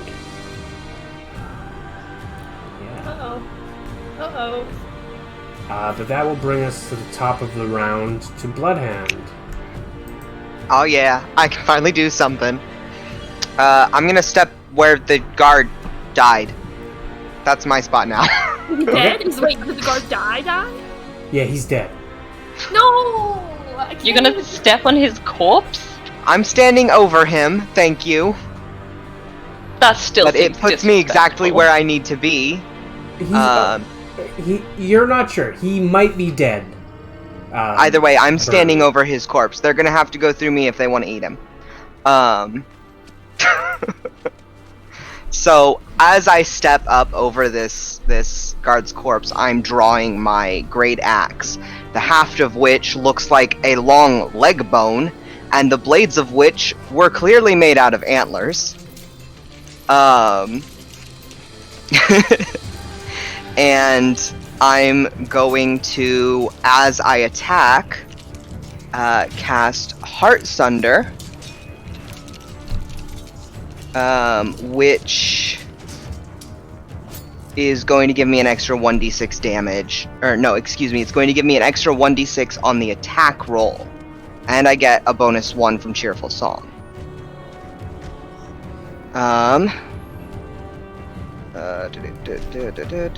Yeah. So, I get to roll a d20 and a d6. That is a 24, 20, Yep. 30 to hit. No. I did 20 not need that d6. The 24 hits, but the 30 definitely doesn't.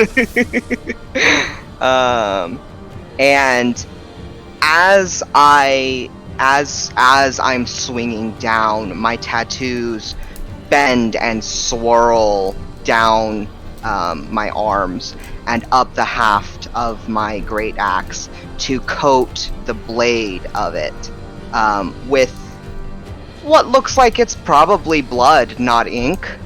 And I am going to rend myself to add to the damage. Where's my d4? There's my d4. And then I'm rolling 2d6 for my damage. And my d4 tried to go on the floor. By temporary hit point. So I deal 6 slashing and 2... no, excuse me.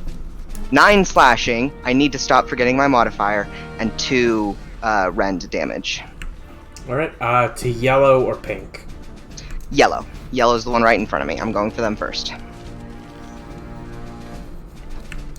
Alright, you pulling your great axe back, you sink it deep into the shoulder of this zombie. It kind of sloughs slightly to the side as it kind of just doesn't look like it's properly balanced now. The next weapon... Hold on. Okay, so real quick ruling on what the fuck the wording of this spell means. Yep. It says, on a hit, the target suffers the attack's normal effects, and the next weapon damage rolled against the target is automatically maximized. Does that mean the weapon damage from this attack, or the weapon damage from the next attack? I would say the next attack. Okay. Solid. So that's going to be something to keep in mind for whoever attacks yellow next. Yeah. Is that everything you want to do? Yes, and I will say that as my tattoos settle again, you see that I have a little bit fewer of them than before. Alright. That brings us to Shay.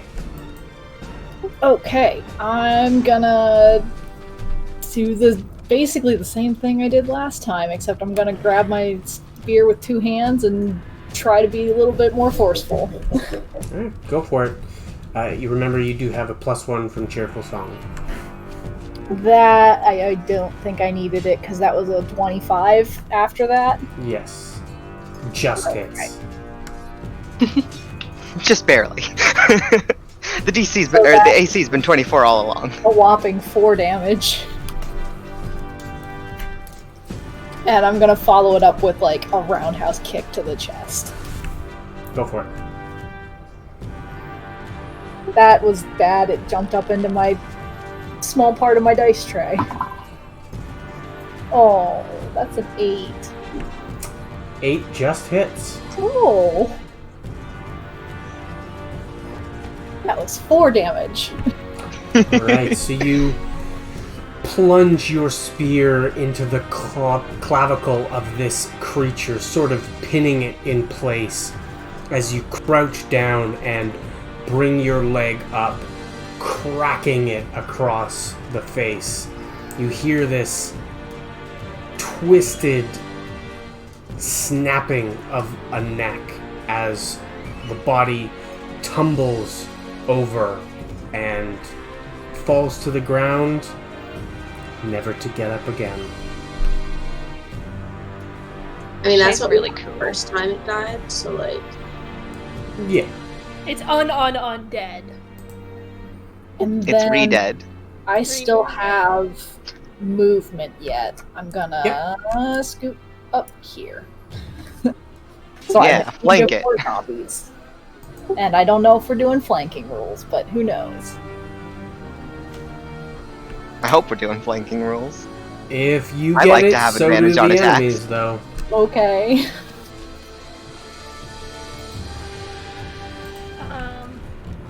I'm fine with flanking rules, but if you get it, so do the enemy.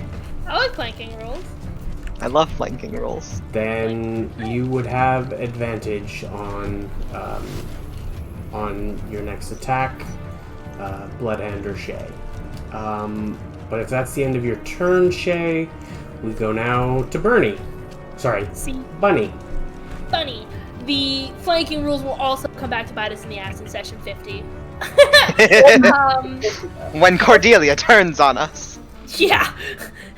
I will. I'm the one flanking then. When she finally reveals to us her class at level 50.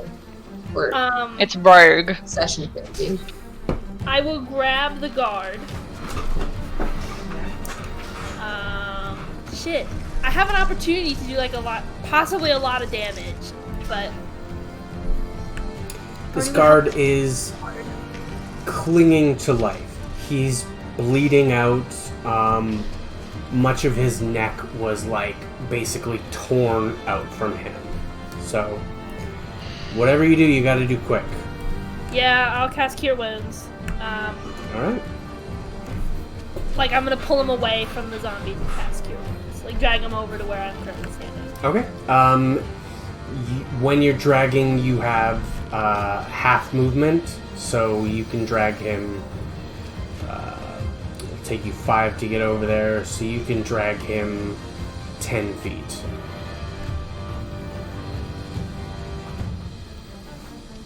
Okay.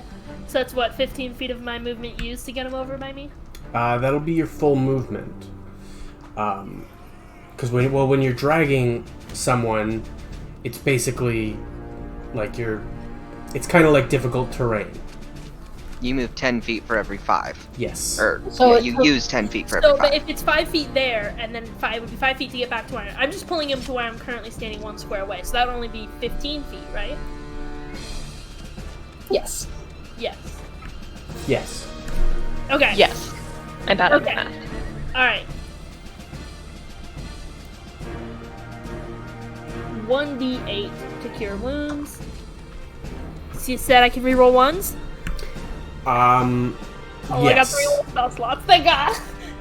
Yeah. Okay, great. And I add my spell casting up. Yep. Alright, so that is 12. Or 10. All right. 10. You watch as the gaping wound in his neck begins to close up. You can see new muscle stitching together, new skin regrowing, that bright red raw skin. It quickly fades to the common, slightly tanned color. He's a man who works under the sun. He kind of looks at you and then immediately passes out. Valid. Shit. Well, he's alive, so I'm gonna... Yes, you can tell he is alive now. Good for him. Okay. I'm gonna get up and just walk back over to next to Zala so that I can over there. So next turn. All right, that'll bring us to Alois. So that guard definitely looks fine. The guard that Bernie healed. Mm-hmm. Yes,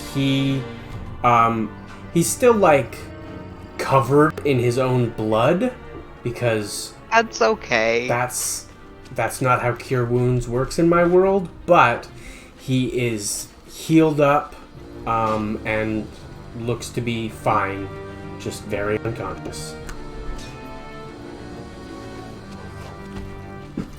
Okay, so then I will cast Shillelagh first, move over here, and then whack this undead with my Shillelagh All right. in the kneecap. Go for it.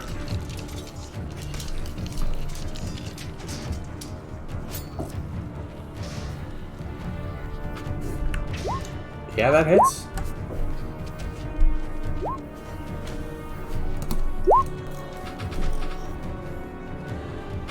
Wow, I critically failed on damage again. Yeah, you can reroll ones for health, not damage. So I deal 4 damage. Just whack it in the Shillelagh. It's Right. Is that everything you want to do? I did my bonus action, my movement, and my action. Okay. That brings us to green and yellow zombies. Let's make a roll for green zombie and see. Yeah, he is going to go.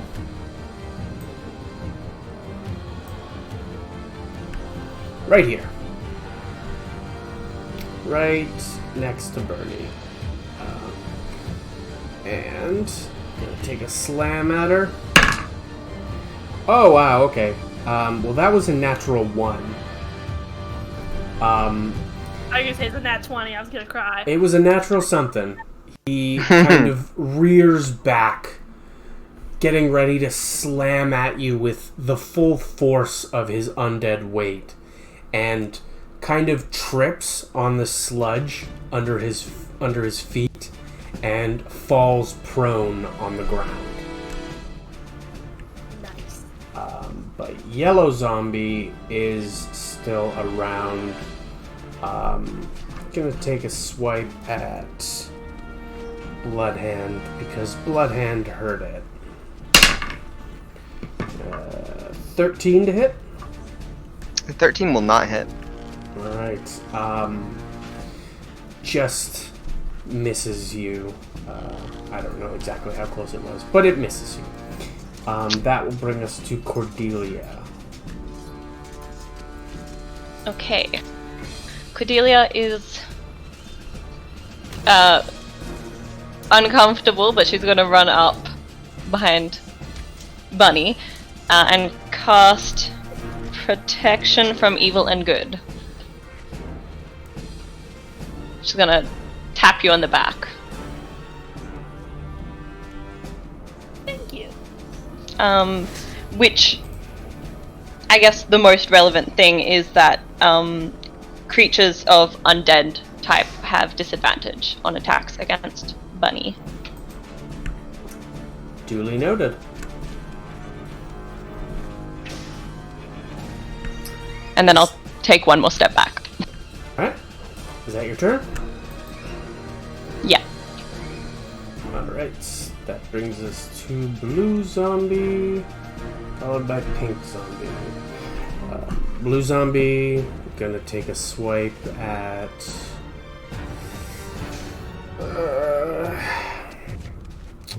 just gonna take a swipe at the guard, actually.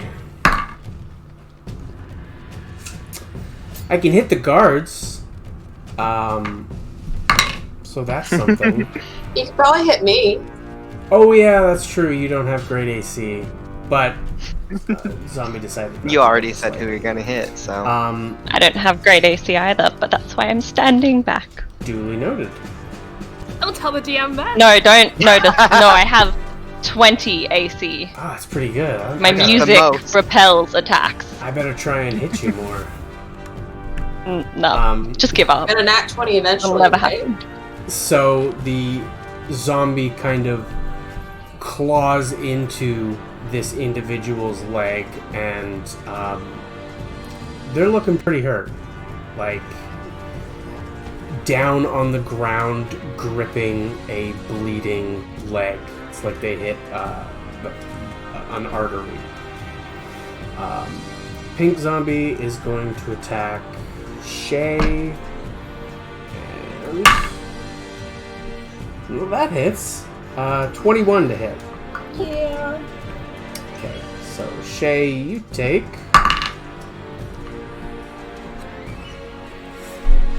you take 5 bludgeoning damage.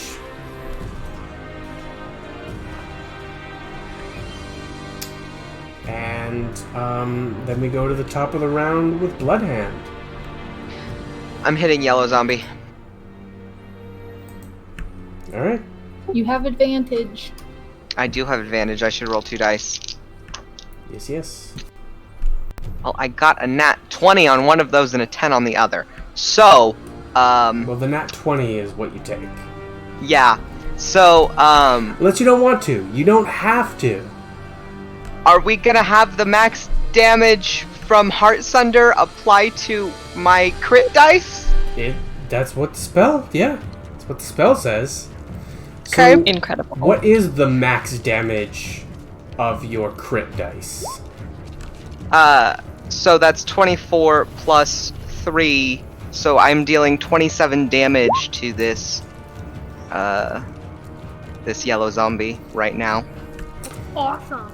So, you all watch as Zala grips her great axe in 2 hands and with almost practiced ease brings it down into this creature's skull. It doesn't stop.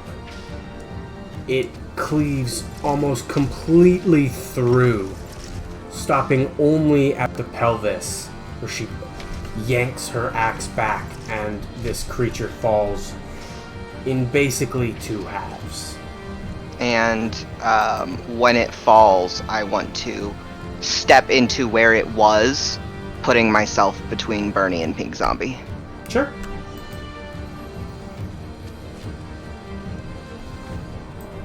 And that's my turn, because I don't have 2 attacks, sadly. I wish I did. Well, it's level 2. I wish I could cleave, yeah. Shay, it is your turn. I am going to keep going around so I can get that sweet, sweet advantage. Oh, yeah. I'm gonna repeat what I did with the red zombie down here. I'm gonna try Go to for stab it through the chest. Go for it. 16. Yep, that hits. Another 4 damage. I keep rolling 1s on my damage dice. Then I'm gonna kick it through the chest again. Okay. That's another 8! That hits. 3 damage. Did you roll advantage on the second attack? No, I didn't. I didn't roll advantage on either of them, actually. Oh, roll advantage, because you might crit. I did not crit on the first one, and I did not crit on the second one. Alright, what was the damage on the second one? 3. 3? Okay. Alright. You pierce it with your spear before dislocating its jaw with your kick. Still up. Looks kind of hurt, but it's kind of difficult to tell. How tall are these zombies? Most of them are about a little above average height. Okay. Yeah, sort Taller of. than Check. Taller Yes, than they Jack. are taller than Jack. I just wanted to know how much of a stretch she was doing with her legs, so it's like pretty much Yeah. vertical kicks. Oh yeah, it's an impressive sight for sure.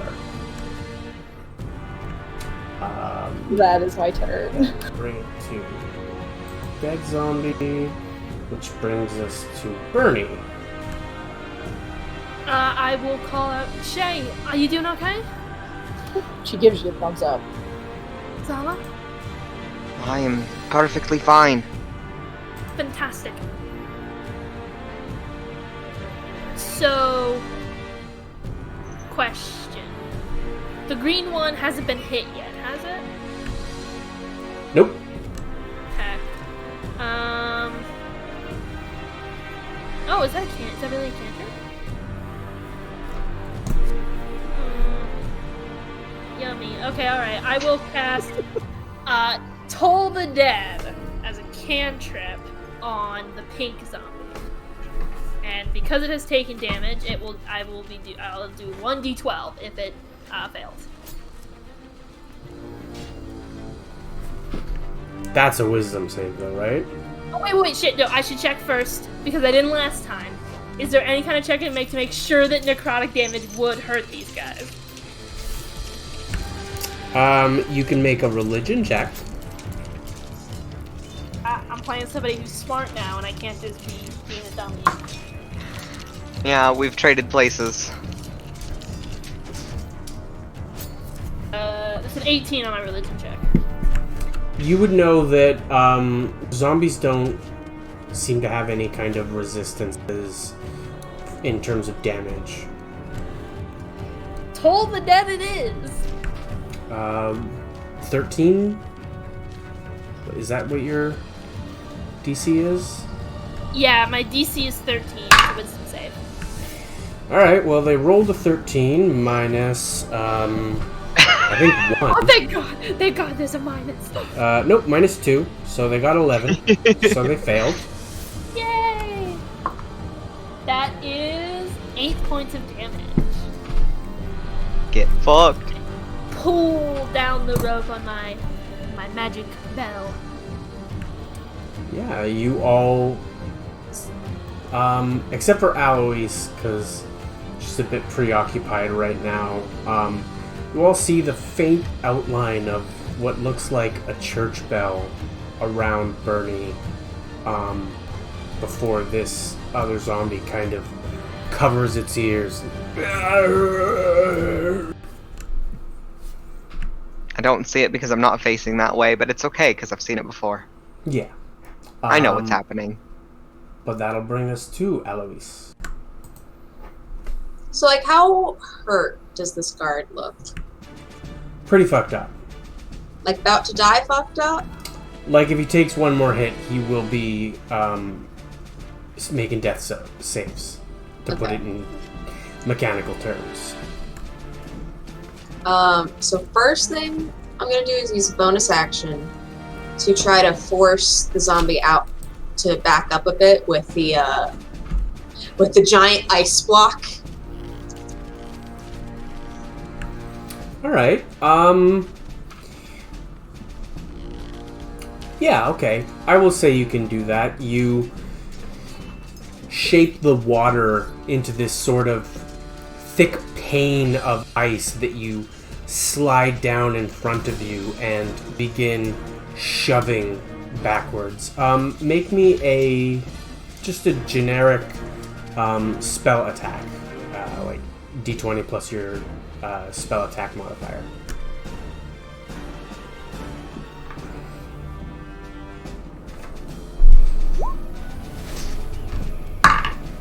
It's a 15. This creature tries to put up its hands futilely to prevent it, but it sort of tumbles and falls backward into the space right behind it. Okay, and then she's going to turn to the guard and say, this will just accept this, it will keep you alive until we can get you help. And she's gonna summon the shadows to restrain the guard. And what does that look like? Push to talk. Push to talk. Literally shadows just coming out from the darkness to envelop him, and trying to restrain him. Unless he goes willingly, he will have to make a charisma saving throw. I mean, he's scared. He has no idea who you are, so he's not going willingly. However, since he is incredibly fucked up, I'm gonna give him disadvantage on that. So I think 13 is your save. Well, that was a natural 20. Disadvantage. No, I know. And that was just 11, so he failed. Alright, so he can't die now unless something actively tries to kill him. Alright, you all see these tendrils of shadow crawl up from the guards, the shadow at the floor, and sort of bind him. He kind of seems to be resisting with what little might he has, but he is bound to that floor.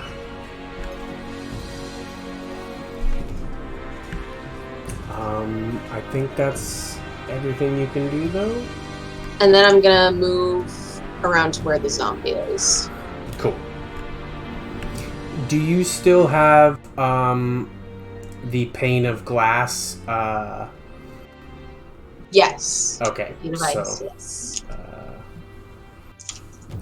can someone draw a line in front of that zombie? Because my roll 20 is. Thank you, Scotty.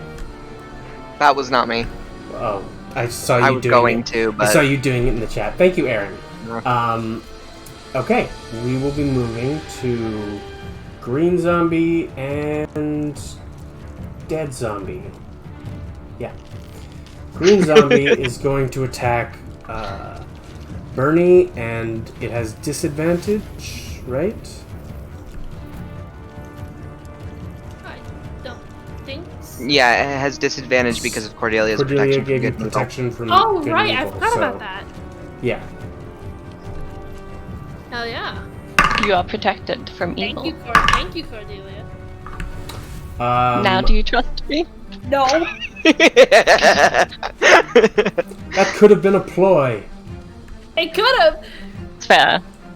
I'm just trying to buy your trust. Zala trusts you. Well, Zala trusts everyone, so that thank you. doesn't mean anything. Don't devalue Zala's trust.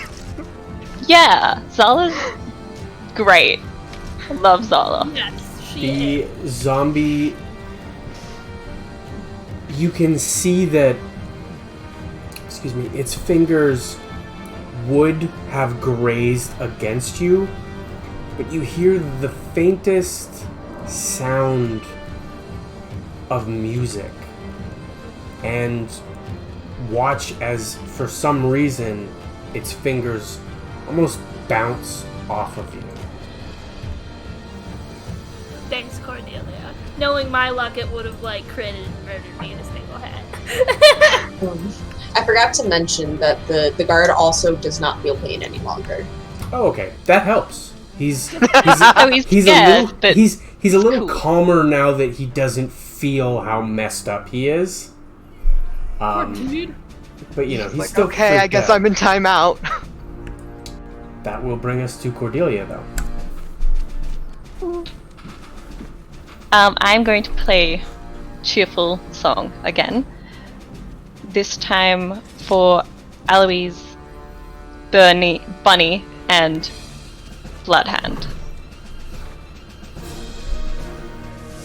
So she's playing. She's throughout this whole fight has been giving you a soundtrack, making you feel heroic. So the three of you get +1 on your next roll and +1 temporary hit points. Love temporary HP. Does that Oh, temporary temporary HP HP is so stack? useful for me. Does it stack? with I last believe time? it stacks. I guess it's up to Kacey. It doesn't say it doesn't stack. With what? Multiple uses of Cheerful Song, does it stack that temporary HP? Yeah, it would. Hell yeah. Alright. But that brings us to Blue Zombie and Pink Zombie. Blue Zombie really wants to get at that guard, but can't.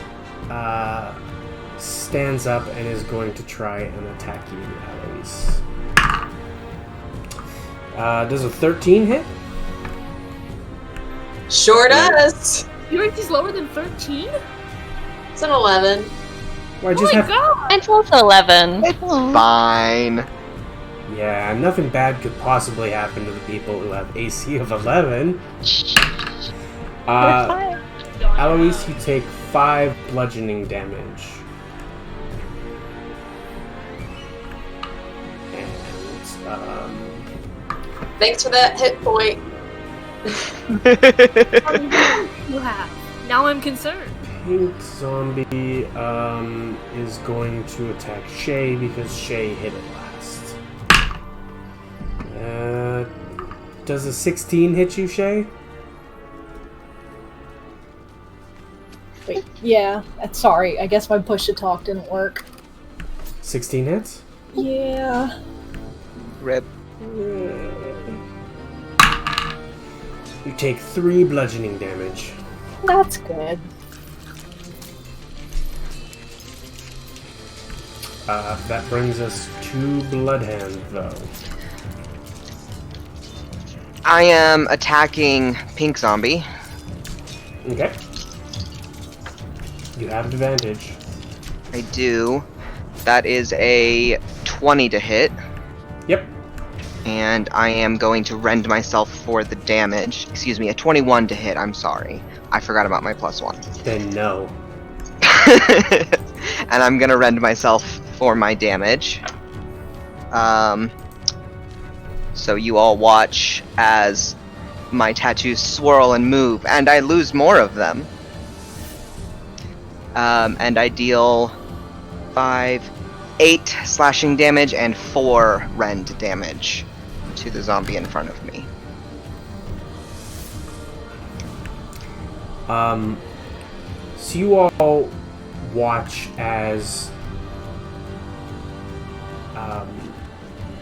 Bloodhand kind of twirls her axe around her hand, and you see these tattoos swirling and spiraling.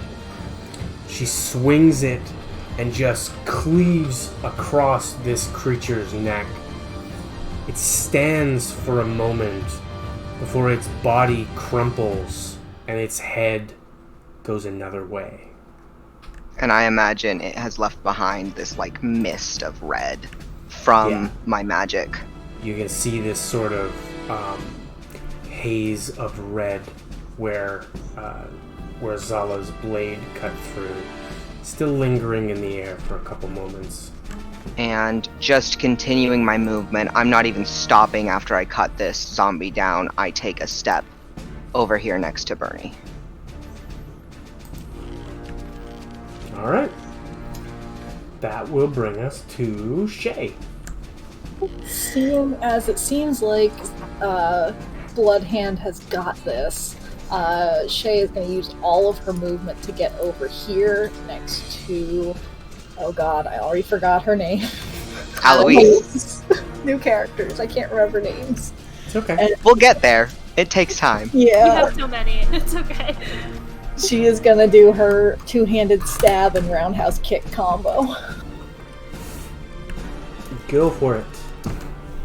That's a 10 for the stab. That hits. I'm imagining this as like spear combat mixed with capoeira.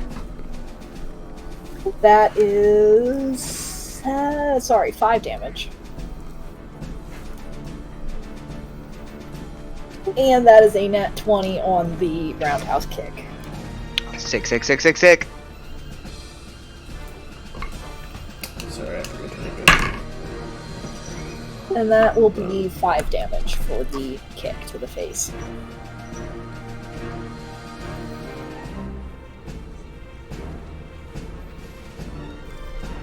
But yes, Scotty, she's very much like twirling her spear as she's running around, getting it into like, it looks like it's just for show, but she's actually getting it into like a good position. I love this. Sorry, how much total damage? I believe it was 9 total. Alright. Wait, 10 total. Sorry, it was 5 and 5. Alright, you place your foot across this zombie's face once more and very deftly kick its jaw out. Gross. It's still standing, but it looks a lot grosser now. As it kind of stares at you with no jaw. Because it still has a tongue. Gross. And I promise, I can't promise I won't do that again, but I will try. I did not see your face when you did that, so that's It's great. good, that's probably good. Because I did, and I was like, oh, that looks weird.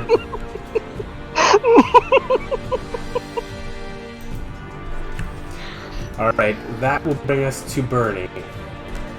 How is everybody doing on hit points? Shay looks bad. Eloise? Push the top. I look a bit beat up. How bad is bad, Shay? Probably about a third health. Okay. I don't... I'm only missing like a shy of a fifth of my tattoos.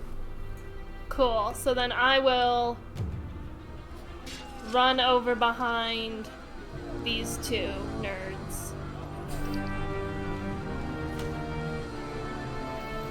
I'm gonna cast Are you missing over half of your hit points, Eloise?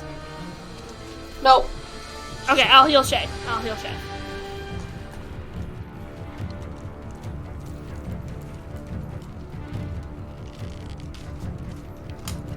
I lost my D8 for a second. 8 points of damage healed to you, Shay. I pat you on the back and I say, you're doing a wonderful job. Shay, as Bernie touches you, you swear you felt 2 hands patting you.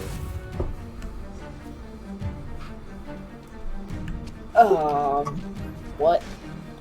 It's me and my third hand. I said what I said. Not the other hand that you actually have. It's your No, third. it's my third hand. Is that your turn though, Bernie? Yeah, that's it. Alright, Alois. I am gonna get this thing in the kneecaps with my shillelagh. Go for it.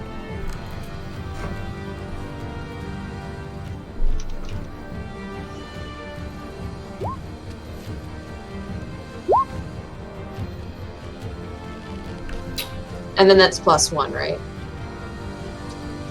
Does Alois have cheerful voice? Yeah. Then yes, that would hit. Great. See, it's useful.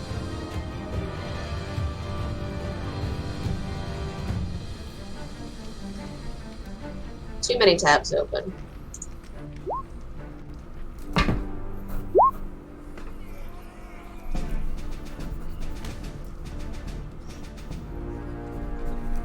Five damage. Alright, you manage to shatter this creature's shins, and it falls to the ground. It's prone, but it is still alive, and reaching up for both you, Shay, and you, Alois. But without a bottom jaw. Hey, can I just force the plane of ice down onto it now that it can't move? Yeah, it's a bonus action. Do you have a bonus action left? Yeah, I do. Then, yeah, you can drop the plane of ice. Yeah, I'm gonna say it auto-saves, or auto-fails. I haven't necessarily decided what damage this was going to do, because I didn't expect you to do this in session 1. So, let's say... It's 4 tons of ice. I know... But it's 4... It's a cantrip. Yeah, that's my problem. Is that It's a 4 cantrip. tons of ice. I know. My cantrips do like 1d8. I'm going to say 1d6 and a potential to stun it. Is that with my modifier or no? Do Damage usually doesn't include your modifier. Gotcha. Yeah, so No, just a that's 1d6.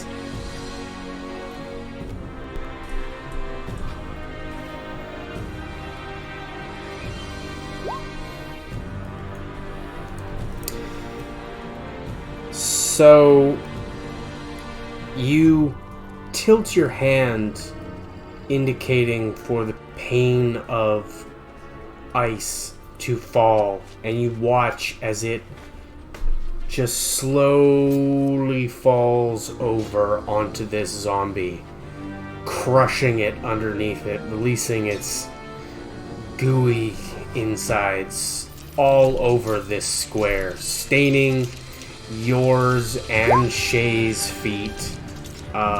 Gross. Not like completely, but like some splatter, maybe some viscera. Woo! This thing is definitely dead, though. Re-dead. Re-dead. Final Dead Redux, too.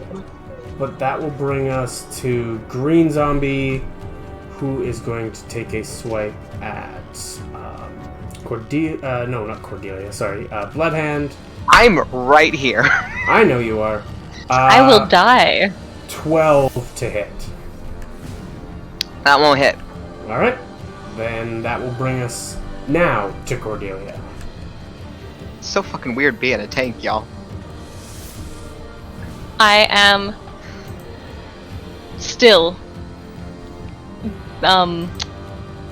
egging them on in their braveness from the back where I'm safe. Braveness? With my musical song. Bravery. I know how to speak, Scotty. It's braveness where I'm from. We say braveness and we wink. You Oh, wouldn't know. braveness is the Australian term for it. Yeah. You can look it up. You don't need to, you can trust me, but in Australia we say braveness. I'll check with the other don't Aussies think- I know. You can trust me. I think we have at least 2 Aussies watching right now. I am the representative of all Australians. In chat, Yeah, if who's it's in our... If you're an Australian and you're saying you don't say braveness, you're lying and you're a spy. It's true. Okay. So serious. confirmation, it's true. Yeah, none of the Aussies from my server are in here, as far as I can tell, so I can't check with them. but I'll make them watch the YouTube video when we put it up and see what they think. Sure. Okay, everyone but Scotty gets Jigsaw. Oh, thanks! My loving bullying isn't appreciated. No. I like that I can only target 3 people, because it forces me each round to pick who gets... Yeah, Who who your gets favorites my are, like who you blessing? I'm trying to change it up. Alright, that will bring us to Bloodhand. What would you like to do, Bloodhand? Hit Green Zombie, obviously. Go for it. Come on. I got a nat 20.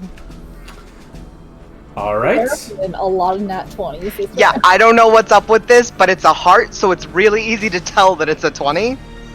I got That's this fine. lovely. Waste all Nobody your, on the feed can see it, but Waste all your luck in session 1. Wait It'll be till fine. session 50. so next week I'm gonna have a completely different set of dice, so we'll see how they roll. You know, I think.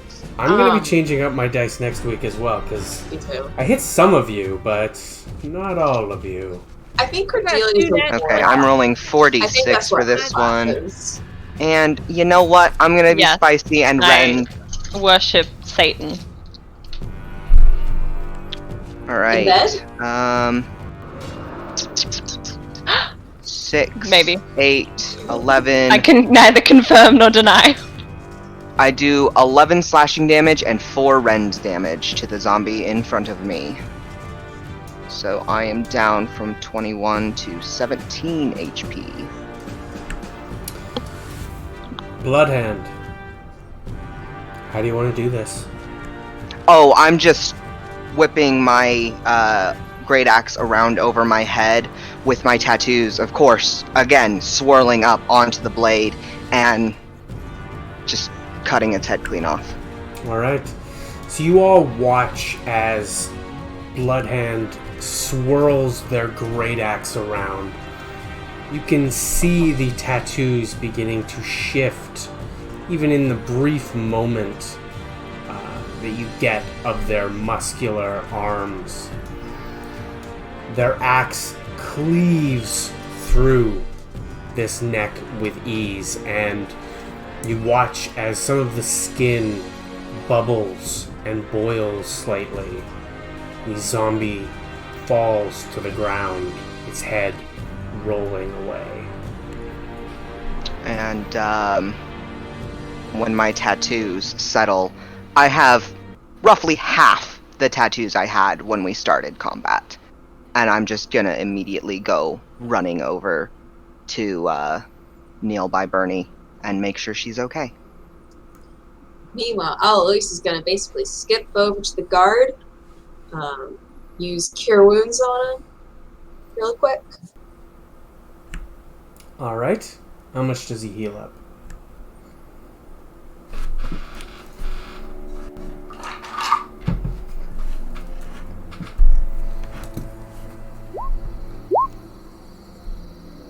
Heals up 9. Alright, so the wound in his leg heals up, and he looks at you, still with a little bit of fear in his eyes, and he just says, She goes like this, and the shadows slowly recede. The tendrils slowly recede back into the shadows. What the hell? What the hell? What the hell?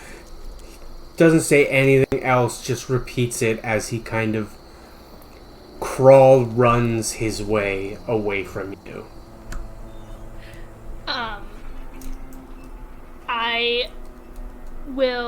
I shake my head at Zala, yeah, tell her I'm okay. I'm gonna go over to the sewers, to the grate, immediately.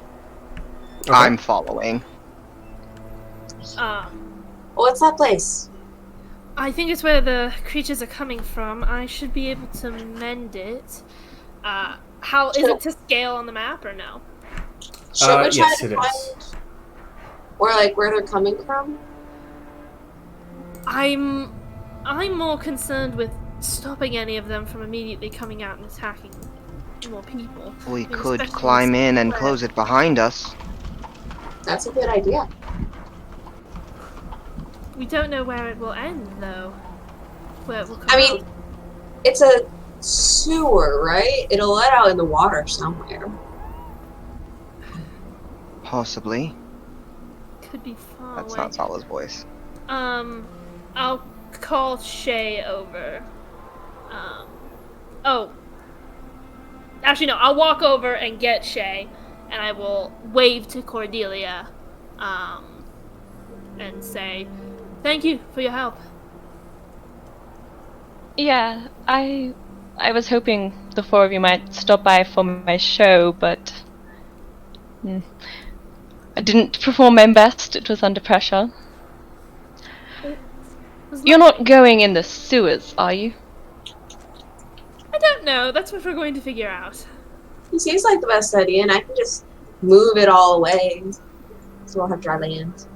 We do need to figure out where they are coming from. They came in through the sewers this time.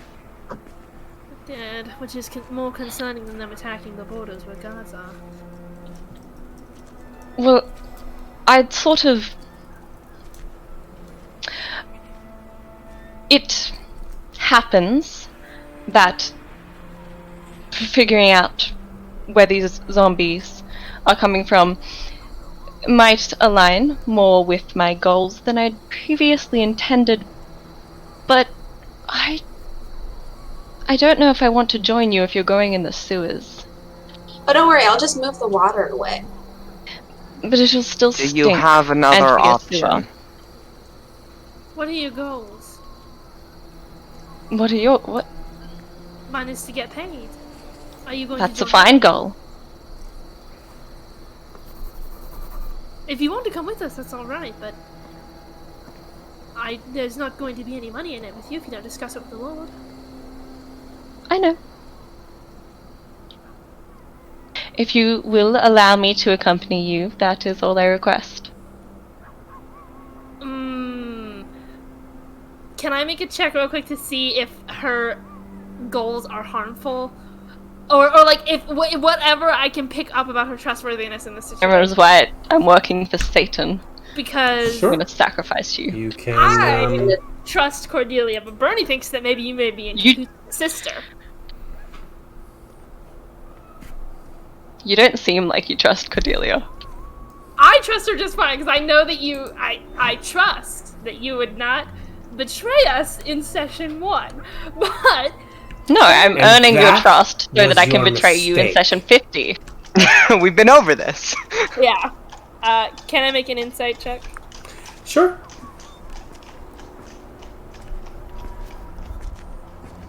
Nine. Cordelia, are you trying to be deceptive or forthright about your goals? Push to talk. Push to talk. We can't hear you. We can't hear you, May. Okay. My bad. I'm It's okay. trying to be vague about my goals, but I don't think what I'm saying is untrue. And I think if she's trying to find out whether my goals are harmful, I believe they're not. Okay. So I should ask, are you trying to actively obscure anything in particular? Oh yeah. No, just like in general. Okay. General vagueness. So you are pretty sure that this individual is incredibly weird and like is definitely not telling you everything. However, you don't get any malice or negative sort of energy coming from her. Only good vibes. Okay. Yeah. That's Well, more what I. Yeah. Good and neutral vibes. yes, that's the way to describe it. Okay, I say, if it's fine with everybody else, you're more than welcome to come with us. I don't see why an extra pair of hands could be a bad thing. Yeah, that sounds like a great idea. Right. Well, who thinks that we should go into the sewer? I mean, if that's where they're coming from. You don't get a vote, do you? Where they're Ah, coming damn, alright. from, then... But if anyone has a better idea... Oh, also, I real mean- quick, I'm gonna use healing hands on myself. They must be entering from somewhere. We could go out there, find them, not go in the sewers. But how are we going to know where they're entering from? That's a fair point. We could also take some time to try to get a map of the city sewer system, perhaps, so that we don't have to be... My major concern is being stuck in a small tunnel with possible undead coming from one angle. I'd be concerned about And- maneuverability. Sewers. Well, I could just freeze it. I'm not going to lie. I am a little bit concerned about the water. I trust that you can move it, but I also... It would be unfortunate if we were stuck in a line with only one person at the front able to combat any possible... No, I mean, I could just make a giant sewer water wall that blocks everything.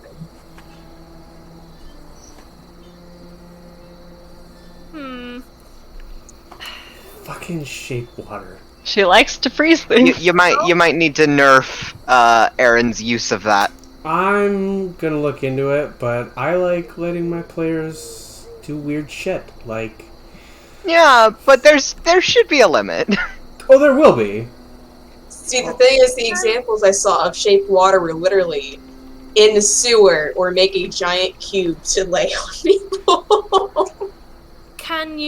Would this wall of water be strong enough to push any possible combatants out of the way? Yeah. And she just points to the splattered zombie. There's no, I will say, there's no water there anymore. Why? It lasts an hour. Does it? Fuck. Then yes, there's water. Alright, I need to look up on shape water. Aaron really said, "Screw you, Kacey." With such. Yeah, she really... Wall of water. It's a core Yes. cantrip, too. That's Well- fair, yeah. Yeah. Well, I mean, if we can keep them from coming at us at one angle, then I'd be all right with heading into the sewers.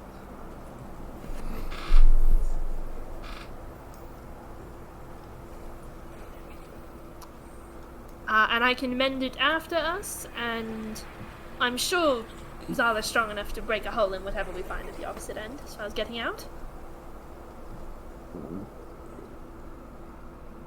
Alright, it's a plan. I'm gonna climb down into the sewers first. Alright. Sewer. So... Are you guys excited? No. But also yes, strangely. making your way down the slightly rusted and unpleasantly wet ladder leading into the sewers, you're greeted with a very disgusting scent that wafts up toward you. And I'm waterbending, basically.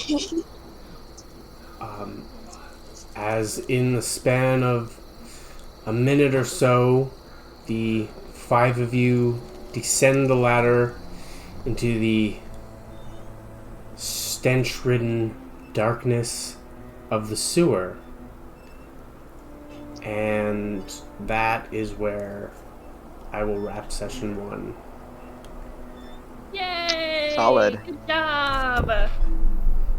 We didn't die. We didn't die! You didn't Hooray! die! I only have one spell slot left, but we didn't die. I also only have one spell slot left and a little over half my HP. It's fine. See, that's Nobody- why I Right. only use cure wounds on the guard ones. I may have been short-sighted in using Cure Wounds twice. It's you know what? Bernie would fine. help that guard, so I helped the guard. It fits Bernie's character, though. She's a caregiver. Yeah, it does. Hopefully we won't get into another fight before I can rest. Before we Had a can lot of rest. fun with the fact I that feel like we all of will. the damage I took was damage I did to myself, Who can which meant my say? damage resistance didn't apply to it. Oh my god. So, May, Cordelia's done some spellcasting. Can you tell me your class now, please? She's probably a bard. No, May! Wrong answer! She's got an instrument and she's playing it. That's what bards do. I can will tell say- y'all my class now that I've done my weird abilities, if you want. Yes. Yes. Please tell not only the players but anyone watching what your class is, Scotty. I need to double check who made this class, but I'm using the homebrew class Audivist, made by let me go open it again. Made by Sword Meow. That is a Sword Meow? fantastic name. That is a Yes, great Sword name. Meow is the one who made this homebrew class. And yeah, it's they're a frontline tanky DPS blood mage. I love it. So I would like to say I'm playing as a druid of the Circle of the Abattoir, which is a homebrew circle from Genuine's Fantasy Press. Genuine feel Believer really makes bored 'cause I'm really good homebrew. What was that, AJ? I feel Yeah, really but- bad 'cause I'm just playing, drunken master monk. That's, I'm literally Valid. just a cleric. Like, I'm playing a basic ass cleric, so I'm right there with you. I want Wrong to with- be edgy. Normal. I can share if the DM wants me to. It's not something that would really be a secret for my character. I'm mainly just not saying it because it's causing Lynn pain. stress. This is my revenge for what you did to Titania. I've been really good about not Googling any of the classes, trying to figure it out. But today, when you're like, I cast cheerful song or whatever, I was Googling cheerful songs, like what classes can cast this? It's fair game now, and I didn't find anything useful because you're not a fucking bard. I don't buy Nice. it. I don't buy it. No, I'm not a bard. Do you want me to tell Maybe them, they Kacey? are. I mean, that's up to you. You are more than welcome Okay. to tell. Then I them. will My ear. keep the mystery. I'm listening. Ah, yeah, the mystery. I also I have so many questions about Urtu now because apparently that was something I was supposed to pay attention to, and I'm just like, I feel Like I said, Eloise is very in your face there. Yeah, I Yeah. feel Bernie is gonna process it later at the night. And she's like, "Wait a minute, didn't Shay say she was from Urtu? I gotta Yeah. ask her about that." Like that Literally. scene with the Emperor's New Groove, Kronk wakes Yes! up and realizes. I think that's probably how it's gonna go. Goodness gracious. Oh my god, I can't wait I for love- that. I love it so far. This was really fun today, you guys. This was a lot of fun. It was. I was nervous as hell, but you all really help ease those nerves because you're a ton of fun to DM for.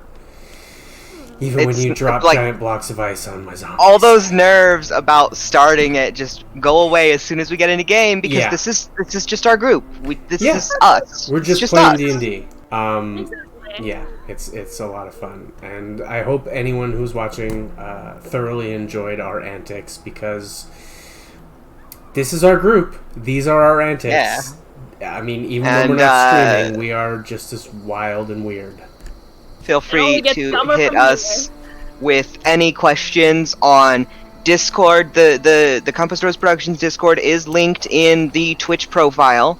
The Compass Rose Productions Tumblr is linked in the Twitch profile. The Compass Rose Productions Twitter is linked in the Twitch profile, and so is the Everyone Dice Twitter. So feel free to hit us with questions at any of those places. We would love to have y'all hang out in Discord with us and chat with us about Everyone Dice and Yes. any other projects we're working on. That would be so You fun. have a lot.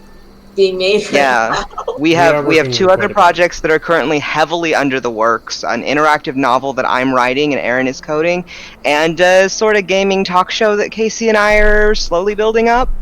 I am so excited for that, and now that I'm I've really got stoked for that. Now that we've got this episode out of the way, as soon as we get it up on YouTube, we're gonna buckle down on building it. yes, And we're gonna figure out a release schedule for the YouTube episodes. I figure a day or two after the Twitch stream is probably our best bet. I think so. Yeah, I think that's a good schedule to keep. And then before we close out, I just want to remind you all to, even if you can't donate, look at Reclaiming the Block, the NAACP, Collective, no. I can't remember all of the organizations that I compiled links to, but it's like the Bale Project, which Cypher of Tier Tanya, big name in tabletop gaming, recently did a huge fundraiser for. So much fun. They got over $150,000 raised for the Bale Project. It was amazing. Yeah, even if you can't donate, share the word around. If you can protest, go protest. Be safe. Cover your face. Make sure you're covering all identifying tattoos and marks, all of that good kind of stuff. Keep your lawyer's number written on your arm because they are going to take your phone away if something happens. Yes. And all that good kind of stuff. And just stay safe, love each other, and watch each other's backs. Yes. Absolutely. And know that that we love you and we support you and are here for you. And hopefully we were able to take your mind off of the chaos for just under a few hours. Yeah. Because even in the midst of all of this horrible shit, everybody needs a break from it. Yes. But that is a wrap on the first episode of Everyone Dice. We will be back next week. Are we gonna be at the same time? I know we were at 4 because AJ had work. Is that gonna be a thing as well next week for you, AJ? Next week I don't work at the same time, but it is an every other week kind of thing. Okay. So if you want to keep it at this time, this is a pretty good time. This is good for me. I love it. Yeah, that's fine for me. If this works for everyone else, then I guess we will keep this time. So tune in Wednesday next week at 4 p.m. Pacific, 6 p.m. Central, whatever o'clock, wherever, whatever your time zone is, May. And 7 Eastern. You're muted, May. Oh, fuck. It's 9 a.m. 8 EST. You poor soul up Wait, at 9 a.m.? I can't. You were gonna play at 8 a.m.? We started at 9 a.m. Sorry. I was like, it's 9 a.m.? You started at... Jesus, I thought you were... You were gonna play at 8 a.m., May? No, I got the times wrong, so I thought originally we were starting at 7 a.m. I was ready to do 7.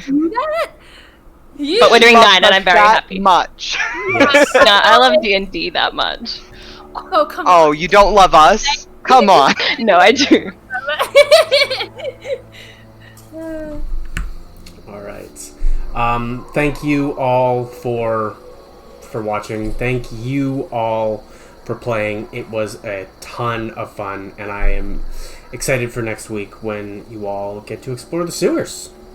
Oh, I'm stoked. I can't wait. I'm Kacey, just to make it easier a bit to imagine, I kind of imagine that there's like a ring of water / land that's, instead of just constantly moving water around, if you get what I mean. Yeah, that's probably a good idea. We'll talk. Yeah. Cool. All right. Goodness gracious. Bye, everyone. Bye, guys. Bye.